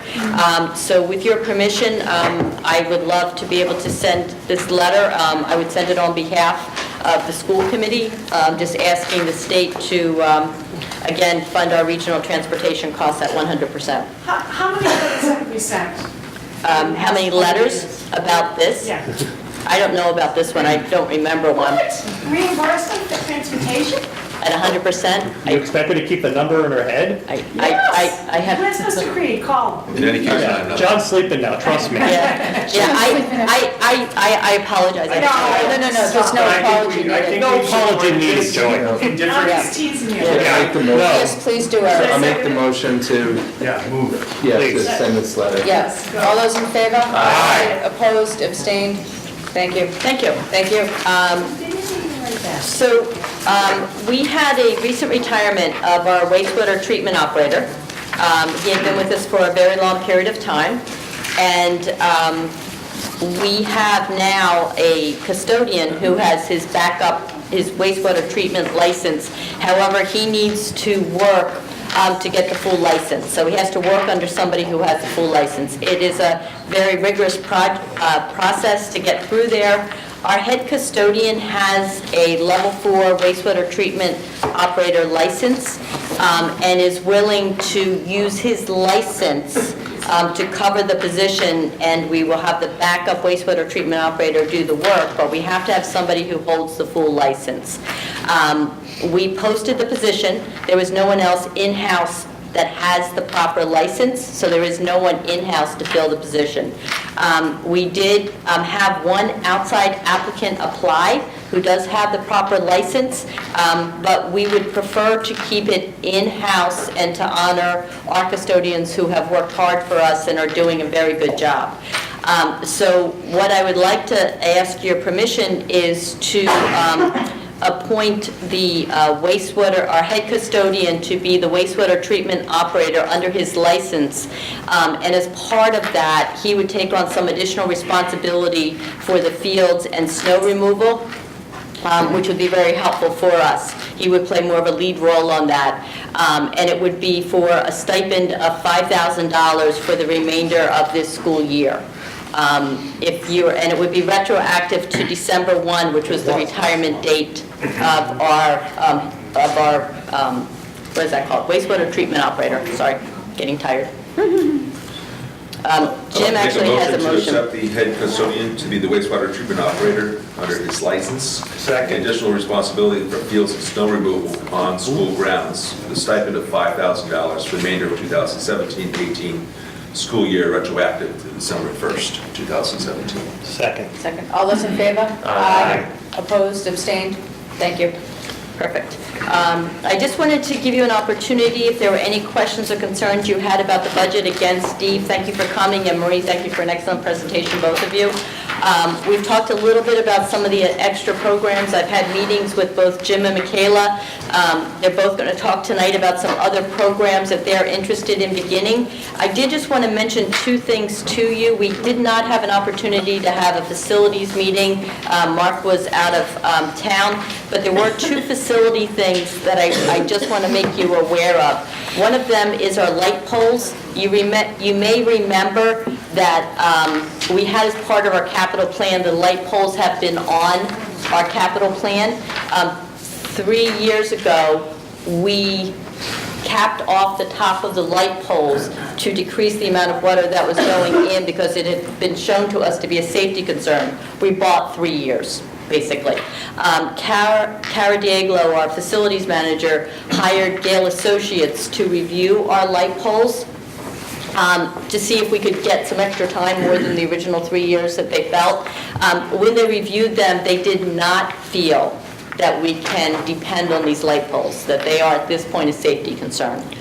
And so what they're recommending is that we are going to need to take down the light poles. So we're currently looking at the cost of taking down the light poles. Light poles are an extremely expensive commodity, and they're very important for those Friday night games under the lights. I think it's very much a community event, but it isn't used all that often for the cost. So we are getting some quotes for what it would cost for replacement. It will be part of the discussion for our capital plan. Just so you know, we're looking into what our options are, but we will need to address getting the light poles down. Whether or not that happens during this year or happens during the summer, it will be in the near future. I have a question about taking them down. If it's a major safety concern, would this be something that could be an E&D funded project? It's a great idea. I hadn't actually thought of that concept. I don't know the cost yet once I look at that, but that's a great thought, Jason. Thank you. Well, especially what Jason said, you know, and safety involved. It's an emergency. And the crazy wind in the winter here. Yeah, exactly. Let's do it. So I'll let you know once we get some costs, but thank you, it's a great idea. Hopefully we don't have to go there. I'm hoping it isn't a huge investment. I actually have no idea. And second question, is there any possibility that someone will want to trim them down further and buy the poles from us? They're pretty rotted. I know we did, didn't we do that? We already did that. We trimmed them down. I don't remember how much, but we trimmed them. They're done. They're not really, they really Yeah. should be Rotted done. on the inside. Yeah, it's the check and the dry rot Yeah. is frightening, actually. What are we gonna do when we have everybody flip out about this? About the When we do what? scores and stuff? I'm sure the boosters will step up and raise the money. Well, I want to tell you that I actually had a conversation with someone about this, and I said, you know what, we all want the lights, but the money's gonna come from somewhere other than the budget. So you need you guys to start talking to everybody, talk to the kids, get them riled up, and get that money to put those lights up. Well, especially when the poles are down. It'll go pretty quick. It'll certainly be a What I'm topic. saying is, they start now, we don't have to listen to them all spring. Well, in addition to the Friday night games, once daylight savings times hits, there are teams that are still using that field to practice, and that would severely impact athletics as well. So, and the other thing, just to speak to the poles coming down sooner rather than later, I believe that with any windstorm or snowstorm that we have to pay for them to inspect them again each time, so that cost might be greater than paying to remove them now. You can't take a chance. And not only that, if they're as bad a shape as they are, they could go whipping around somewhere. E&D sounds better and better, doesn't it? So this is a work in process. I just wanted you to know this is happening in real time. We did get the report. I did have Fred read the report and review it to let us know his take, and he felt that we definitely should address it as soon as possible. So I just wanted you all to be aware of that. And the only other thing is, you may have noticed when you were pulling in this evening, that's around some of our storm drains in the parking lot, there's still some cones and some areas that were down. We discovered that some of our storm drains were having a little sinking issue. Yeah. So Kara has hired Hoadley and Nava, and we have been, not Nava, yes. Yeah, I'm sorry. Sorry, getting my contractors mixed up. They have cleaned out the drains, and they're repairing the 7 most critical, but that is something that we're going to make sure is added into the regular budget. Previously had not been for whatever reason. Those were my only 2 things with the budget. I don't know if anybody had any other concerns. Both Michaela and Jim, in their presentations, will be talking about some programs, and I know it's getting late, and I'm so sorry, but these are great programs that we're really excited about, so I'm hoping we can keep you awake for 5 minutes more. Okay, but hold on. Before we do principals' reports, we need to rethink them sitting here every month like this. This is ridiculous. It's 9:30 at night. We need them back here with our kids in the morning. What's the need of it? You know, we can get the reports. Why can't they be allowed to Skype in every once in a while if we need them? Granted, around budget time, different things that are going on. It's just a consideration for everybody, okay? But Jim's falling asleep over here. But I'll remind you, in a previous meeting, when John Creed was the chair and he wanted to have them write it in, you said no. No, he didn't say write it in and not come. He never said they couldn't come. He would have made them sit there through the whole damn thing. Go first. Yeah. I'm just saying, I just think. I have no problem putting them first, but you just flipped yourself again, Maureen. I I'm sorry. absolutely not. I love their reports and I love to hear, but why couldn't All right, I? no, time out, guys. It's, all right, time out. It's 9:30. That's right, it's 9:30. It's 9:30. Let's not start this discussion this way right now. I'm bringing it up to new business. Okay, we're gonna stop. We're gonna stop. Hold on. Let's stop. Folks, it is late, but obviously you have things that we should cover.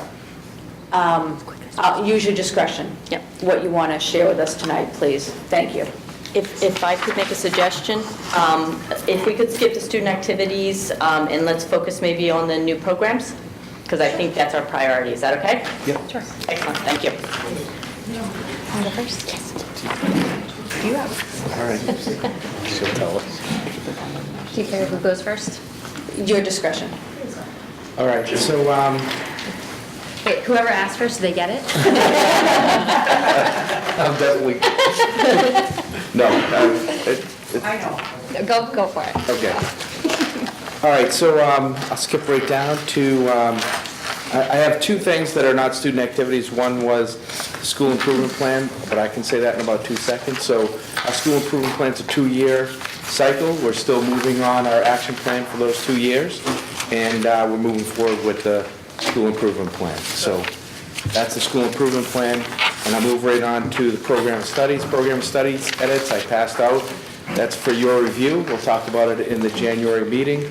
On the back of the handout, I'm just going to point out, this is like just a cheat sheet, because I'm going to talk about one of the programs we want to add, which I talked about last year, which was the STEM science program. And, you know, take a review of that, and I'll talk a little bit more about how that fits in with Scott tonight, who's the science coordinator, and he's developed this with me, along with some hard work from the superintendent, Superintendent Blackwood. And so we're going to present that again, and one of the things that I want to mention is, before Scott goes on and talks about the curriculum, is 2 quick things, I guess. One is the desire for the program. So this year again, we had, of the 276 students that were coming into our 7th grade, we had 170 requests for this elective in the 7th grade. All right, so that's a large majority of our 7th grade students. So there's a real desire there, but we have not been able to give that program to the students. So not only is there a desire, but there's also a connection to the direction that we want to go in with our science and tech engineering program at the middle school. Secondly, beyond student requests, one of the things I want to mention before Scott goes on, and that's the funding. So it always comes down to what impact would this program have on the budget. And one of the things that that we try to do in conversations with the superintendent and myself is, how can we do this with the existing structure that's in the school? What can we alleviate and make a transition and make our program stronger from within? And one of the things that we had an opportunity is, one of our reading specialists are retiring this year, and what we would do is we would transition that position over to this science, tech, engineering position. So we're not asking for any increase for the middle school for this program. We're not asking for another position. We're just asking that we transition that position over and use that to provide this program for our students. So I'm going to hand it over to, you want me to talk a little bit more about? Yeah. All right, so I guess I could talk a little bit about the program. So what it would do is it would add not only a tech engineering to our 7th grade, but also create an elective. Part of the electives would be bringing in Project Lead the Way, which Scott and I wrote a grant last year. And was it 20,000, Scott? We got 20,000 total, we get 15 this year, 5 next year. To help support us with curriculum, so again, it doesn't impact our budget. And some of the things that we are bringing in is automation and robotics. We're looking at green energy. So there's a lot of real positive programming that comes in with this. And so I think Scott's about ready, and I want to be mindful of time, so. I only have 60 slides, so. He's got like 5. Jim yelled at me, so I told him, I said 5 minutes or less, it's going to be a long meeting. And You mentioned that you transitioned as a teacher from one. Yes. What would happen to that previous position? So we have 2 reading specialists in the building. We actually have 3 reading specialists in the building, to be honest with you. And what happened is that there's been a down number on the number of students that need to be in remedial reading classes. And so we've taken some of these sections that she teaches, and we've created electives for her to teach and things like that. So what would happen is, there wasn't a strong desire for those electives, so we would eliminate those electives, and the reading positions that would still exist in our program would handle all the reading students that need that reading. But we would more align our program with what our students are asking for, which is 170 students asking for this type program. And then, which parents were excited about last year. I had a few parents asked me last year, they said, oh, we were really excited about the elective for the 8th grade, which we were talking about the automation and robotics, and then we weren't able to carry it through because of the budget last year. And would be able to bring that back as well. So there's a lot of positives there, and again, that position would realign, but we would not be deleting any existing programming in our school. We would just be managing it more effectively and more in tune with what our 3 communities want as parents and students are filling out their course selection. Good. Where else can we do that? That's what we try to do. Honestly, these are obviously tough conversations, and we look at opportunities. So when the superintendent and I sit down and say, hey, you know what? Let's look at what they're saying to us, and then we look at our this year it's a retirement, and it's really a good match for a shift. Is that we want to move, and this helps us move to the future of what we want to. Thank you. All right, so again, I have a little presentation, just some visuals. Last time I presented, I kind of ran through a little stories, just some visuals to kind of talk, show you a little bit about what we're doing. What's up? Sorry, go ahead. But I put this up here, and which was interesting because this just came out. So just a little joke about the old model of engineering, uptaken WP-40, and our new model of engineering, which is a much more complicated process. And the results of this is, what just came out in the news a couple of days ago, they've created a new bionic hand that actually allowed this gentleman to play the piano. Looking at, and they compared it, again, we're pretty relevant with Star Wars coming up this weekend. So the bionic hand for Luke is now a real device. This is where we've come in our society in the past 30 years. We're advancing very quickly. We need kids to be integrated into this. So I'm just going to frame this as sort of what we're doing, some of the expectations that are placed on us in terms of curriculum careers, and then where we'd like to go with this in terms of what Jim said. So we have a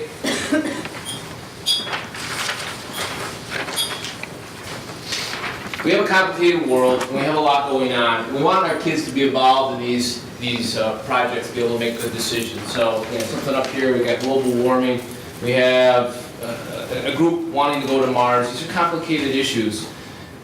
What we're doing right now in terms of our STEM learning. And STEM's an overused acronym, and people throw it around loosely. But STEM really is something, and it's not just integrating things, but it's really having students, what I said up there, doing and solving problems. And how is that learning achieved? It's achieved by having these kids think and perform. And so what you saw up at the top there is some kids at a Lego and a VEX robotic competition, and what you see down at the bottom are our kids, what they're doing this year in terms of their thinking in class and designing and working with robots, and then the competitions they were recently asked. We had one team go to Bristol Community College for Lego robotics, and 2 teams go to UMass for the VEX competition. And the students with the Lego robotics are actually advancing on to the state championship right now. So our students are more actively involved in this, and a lot of this came out of the Project Lead the Way grant we got, and those students being able to take part in working with the VEX kids. So that's a class that Julie's now integrated into her elective this year. So it's an acronym, it's overused, but it is really something that kids are actively doing inside their classroom right now. So where does this come out of? I'm not going to explain all this, it's written down. Really the pressures for this came from our new framework, which really embeds tech engineering in with the science. It's not a separate entity, it's taught differently. There are some differences, but it really wants to be embedded. And we also looked and reached out to Project Lead the Way, which we have a couple of classes from high school, and I'll show you a reason why we reached out to Project Lead the Way. Well, Project Lead the Way is a tried and true program that really supports project-based learning. The combination of our core curriculum, our framework, which is a strong framework, the Project Lead the Way support, their curriculum, their sort of mentality and how they want to present curriculum, helps to maximize the learner's engagement and provides a strong foundation for further academic and career work. And I always relate back to the story about Project Lead the Way, and Toyota actually approached them, this was years ago, about their workers. They had a horrible retention rate in a lot of their plants. And what Project Lead the Way and Toyota did is they worked together. Toyota found that they increased their retention rate for their employees out of high school so dramatically that anywhere Toyota builds a plant in the United States, they fully fund Project Lead the Way programs in all schools within 60 miles of that plant. That's how good it is. Project Lead the Way also offers kids direct college credit when they leave high school. It's even a step beyond AP. So if you are going in engineering and you've taken Project Lead the Way classes, you can walk into a lot of colleges now and be granted almost your freshman year free. At WPI, I think they give you upwards of 6 classes. So what we have here is a little bit of a progression right now where we're going. The K-6 coordinator has actually written the grant this year for Project Lead the Way. We wrote it again, we're denied because we're actively in it right now, so they didn't want to give us money next year because we have it, which I get. But we are looking at implementing it in 5th grade in Halifax. For us here at the middle school, because that's really what we're focusing on, we have currently our 8th grade tech engineering program. Within that next year, we're going to embed the Science of Technology class from Project Lead the Way, which is going to help to integrate our science and engineering format. We're going to take the automation robotics which we're running this year and again continue that as the elective. What we'd like to do is add in this other teacher to help us support this ability to integrate these kids into the engineering and build more capacity in our ability to integrate science and technology and to cover so many of the complex things that are in our world today. So the tech engineering at the freshman year is going to help them develop their understanding of the engineering design process. We'd like to look into the future, plug in Project Lead the Way design and modeling in there, which is their core class in 6th through 8th grade. That really sets the tone for what everything builds on after that. You don't have to do it, but it really sets the tone and sets the foundation. We can do it outside of that, but what they have helps to deepen their understanding. Then we also would like to throw out the STEM elective in 7th grade. And in this one, we're really going to embed a sort of a project-based learning where kids are taking on their own individualized products or group projects, but they're really asking their own questions, fully investigating them, doing presentations, taking part in STEM fairs or science fairs. So we want the kids to be doing, again, that STEM learning, that processing, that thinking, that presenting, and the doing. So the 7th grade is going to be built out based on this new person. Then the students progress to the high school where they can, again, continue in engineering, science classes, our robotics competitions, capstone projects. And with that, only because of the connection between Project Lead the Way and Mass STEM Hub, is that students are then given a lot of opportunities that a lot of other students aren't. So if we continue to build students' capacity in these areas, they are, as they progress through high school, and not that high school is the most important, but that's where you're going to really start to transition to college and career. And at that point, these opportunities open up for these students, which is good. So the STEM initiative was brought about by Mass STEM Hub, and so they're funneling a lot of money into it. There is a huge push, both with our governor and our lieutenant governor. I've heard them both talk about really embedding Project Lead the Way into every single school in Massachusetts. So the STEM Hub's goals right now really revolve around Project Lead the Way. They're going to broaden out as they sort of move away from, not move away from Project Lead the Way, but as that grant really gets things rolling, they're going to start to take on other initiatives. So again, they're looking at getting more STEM programming, supporting it. Our goals, and Jim and I talked about this, what we would like to do is, again, increase our ability to provide project-based learning environments and expose students to STEM-related activities connected to the real world. So that's 7th and 8th grade. Can we get every student involved in these types of activities? And then again, allow us to offer Project Lead the Way classes to every single middle schooler. Not just every single middle schooler in 8th grade, but every single middle schooler each year. Can we get at least one class both years, which would be great. Now we're building that capacity, we're involving them more, we're getting them better ready for high school, we're getting them more ready for college and career. And if we're doing it in 5th grade, now we have kids coming up who already have this experience and sort of understand it and can continue to flow on. So I just put this up here. This came from Project Lead the Way. This is a little bit of their philosophy, and it sort of ties into what we're looking at here. Why do we want to build out another person? Well, if you look at it, they talk about this activity, project, problem-based learning approach, and it really starts at, it's almost looking at like a depth of knowledge. You're doing like low-level thinking skills and really higher-level thinking skills. So at the far left-hand side here, we're talking about knowledge skill acquisition. This is the classroom stuff, the content, some stuff you're doing in class with your teacher, a little back and forth, some discussions, some small activities. We already do some projects and probably some problems, but again, we're limited with our problems because that takes up a lot of time. So our core science and tech classes really cover activities and projects and touch maybe on a problem. The Project Lead the Way, the addition of a tech engineering teacher and our ability to hit these kids in both years with a core class and elective is going to allow us to develop this problem solving part, this application and transfer where we're really getting kids doing and applying more and then presenting more. So that's where we are. Thank you so I kept you much. waiting. No, I thought it was great. Thank you so much. Any questions? This is just, it's not a question, it's just an anecdotal comment, as I have one son who's studying engineering at UMass Dartmouth and another one graduating this year who's hoping to go to WPI.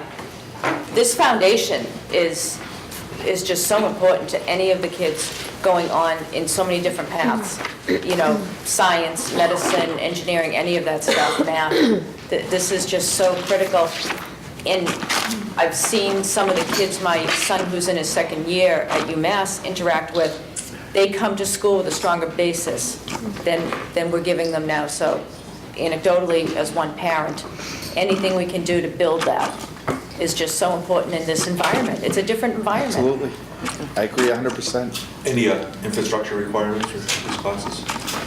There is, but that's why we wrote that grant. We got $20,000 from the grant, and we've put some of those pieces in place, which, you know, Scott talked about, the automation and robotics. The plan is that we get another $5,000 next year, and that will reinvest into that grant and look at other things we can bring in. One of the things that Scott and I talked about was they have computer science, computer apps, where kids are actually designing their own apps. I mean, computer science is really another thing. There's also a bioengineering piece that we could look at bringing into the school as options for electives. I mean, there's some really powerful things that this program would bring as a base for the middle school. And, you know, we're just very excited about it, so. And the grant we got this year, we nicely have a little cushion in it, so we're looking at hopefully adding in additional teacher training to it. And looking at the infrastructure we already have in schools. A lot of what they give you the grant for is schools with nothing to build from scratch. We already had something, so again, we have a little cushion next year. And so what we're going to be able to build out for just the science and technology and automation and robotics will help us to really get a good jump start if we get a second teacher. I mean, obviously there's some additional costs as we go down the road in terms of supplies, but we really already have a lot of momentum going for this. Not that one person wouldn't be well supported, they would be, but everybody would be supported as well. Is the high school going to be able to accommodate these kids going forward? Got to be able to keep up with them? Hopefully. They're gonna have to find a way, right? The money's out there, we can get it for the high school too. Excellent. Any Thank other you. questions? Thank you, Scott, thanks for staying, sorry. No problem. Thank you, Scott. Oh, you're done? Yeah. Okay. We'll keep it short. The Jason? brunch was awesome. The kids, the staff, the whole thing. I got to go. It was wonderful, and it was quite obvious that any student who wanted to participate was more than welcome to be there. The parents, the field, the entire school was on full display. I just wanted to give a attaboy to the staff and to the kids and to the parents who made it all possible. I thoroughly enjoyed myself. I want to thank Jason for coming. And Yeah. I concur 100%. Yeah, I it know was really that Joy was there, and so it was just an incredible performance. I mean, the kids are so talented in our district, and, you know, it really does balance yourself, because you know, as we all are, we're managing a million things, and then when you come and you see the faces up on stage and singing, and it's just such a wonderful event in the evening, and I thoroughly enjoyed it. And then we had our winter concerts this week too, Tuesday and Wednesday, and I would say the same thing. I mean, we just have so many talented kids. We're so fortunate in this district, so but I'll leave it at that, because I said I'd be quick, so. Very good, thank you. Mrs. Gill. All right. So again, in the interest of time, I'm happy to skip over the student activities. You can follow me on Twitter for live, up-to-the-minute information about what they're up to. We're in good shape with our program of studies, so I can push that to the January agenda and discuss that then. I do, however, before I get to the new program, want to acknowledge some of our staff members. Last week, we tried something new with one of our staff meetings, and we had several teachers who volunteered their time to provide mini PLC, it's professional learning community or workshop for their peers. And so I'd like to thank Ashley Ferreira, who did a topic on AP reading and inside perspective. Sean Donovan for assessing homework strategies. Casey Rakowski and Alyssa Dennis worked together to present on the impact of trauma on student learning. Mr. McMahon presented Land School, which is a program teachers can use to monitor every student on their Chromebook all at once. Mrs. Drew presented Screencast-O-Matic. It's a way to voice over presentations for students who may miss class or parents who miss presentations like an open house, for example. Vivi Pierce, who did a self-care and stress reduction technique class. She's our in-house yogi expert. And Mr. Vitonis, who organized and rallied a crew of teachers who are interested in being on our NEASC self-reflection committee. So he proposed the new program and what it looks like for us in the next coming years. So I'd like to thank them for their time. And then I'll switch over to the program, as Joy mentioned. When looking at the budget, I'm asking the school committee to consider supporting our need to implement the BRIGHT program at the high school. BRIGHT stands for Bridge for Resilient Youth in Transition. Thank you. Which, we're off to a good start. Those are now approved. A Bridge program is really aimed at students who are missing school for a significant period of time due to a mental health illness or any medical illness, for example, concussions. And it's aimed at helping them transition back into the school building to be able to stay the length of a school day and be successful in their academic classes. A student in this program would be in it anywhere from 3 to 10 weeks, for example, but certainly it's based on a case-by-case basis. It could be longer, it could be shorter. The goal is to support these students who, if they've been in a hospitalization for mental health illness, such as depression or anxiety, and then we throw them right back into the classroom, just about every time they go right back into a treatment facility. They're unable to make it through a school day, keep up with their academics, and be successful. Oftentimes, it leads to them choosing to drop out of school, or it leads in an out-of-district placement, which is an additional cost on the district. So the BRIGHT program is actually a state model that is increasingly becoming popular in our state, and I think you'll soon see it across the nation.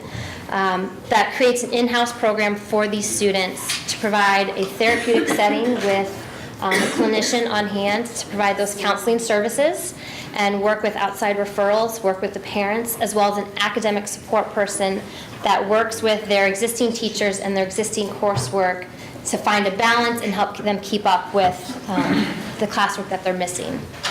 And so an example would be if a student is hospitalized for a period of time, they would come back into this Bridge program or the Bright program for a period of 6 to 10 weeks, for example. While they're in that program, they have the counselor that's on hand to work with them on coping mechanisms every day, to work with their outside counselor or support team to develop strategies to help them be successful. And that academic support person is there to provide tutoring, to work with their regular classroom teachers to get the assignments and keep them either up to speed or at least cover the topics that they're not able to do on their own. And the program looks a little bit different in each school, but the crux of it is, and what I would be looking to add in terms of staff, is an adjustment counselor that is also the program coordinator for this, and then a full-time academic support person to coordinate all the academic support for them. So we're one of the few schools, I think, in this area that does not have a program like this. We're also one of the few schools in this area that does not have 2 full-time adjustment counselors, and I think just when we're looking at the social emotional needs of our students across the country, it's, you know, more and more students are battling depression, anxiety, amongst other mental health illnesses.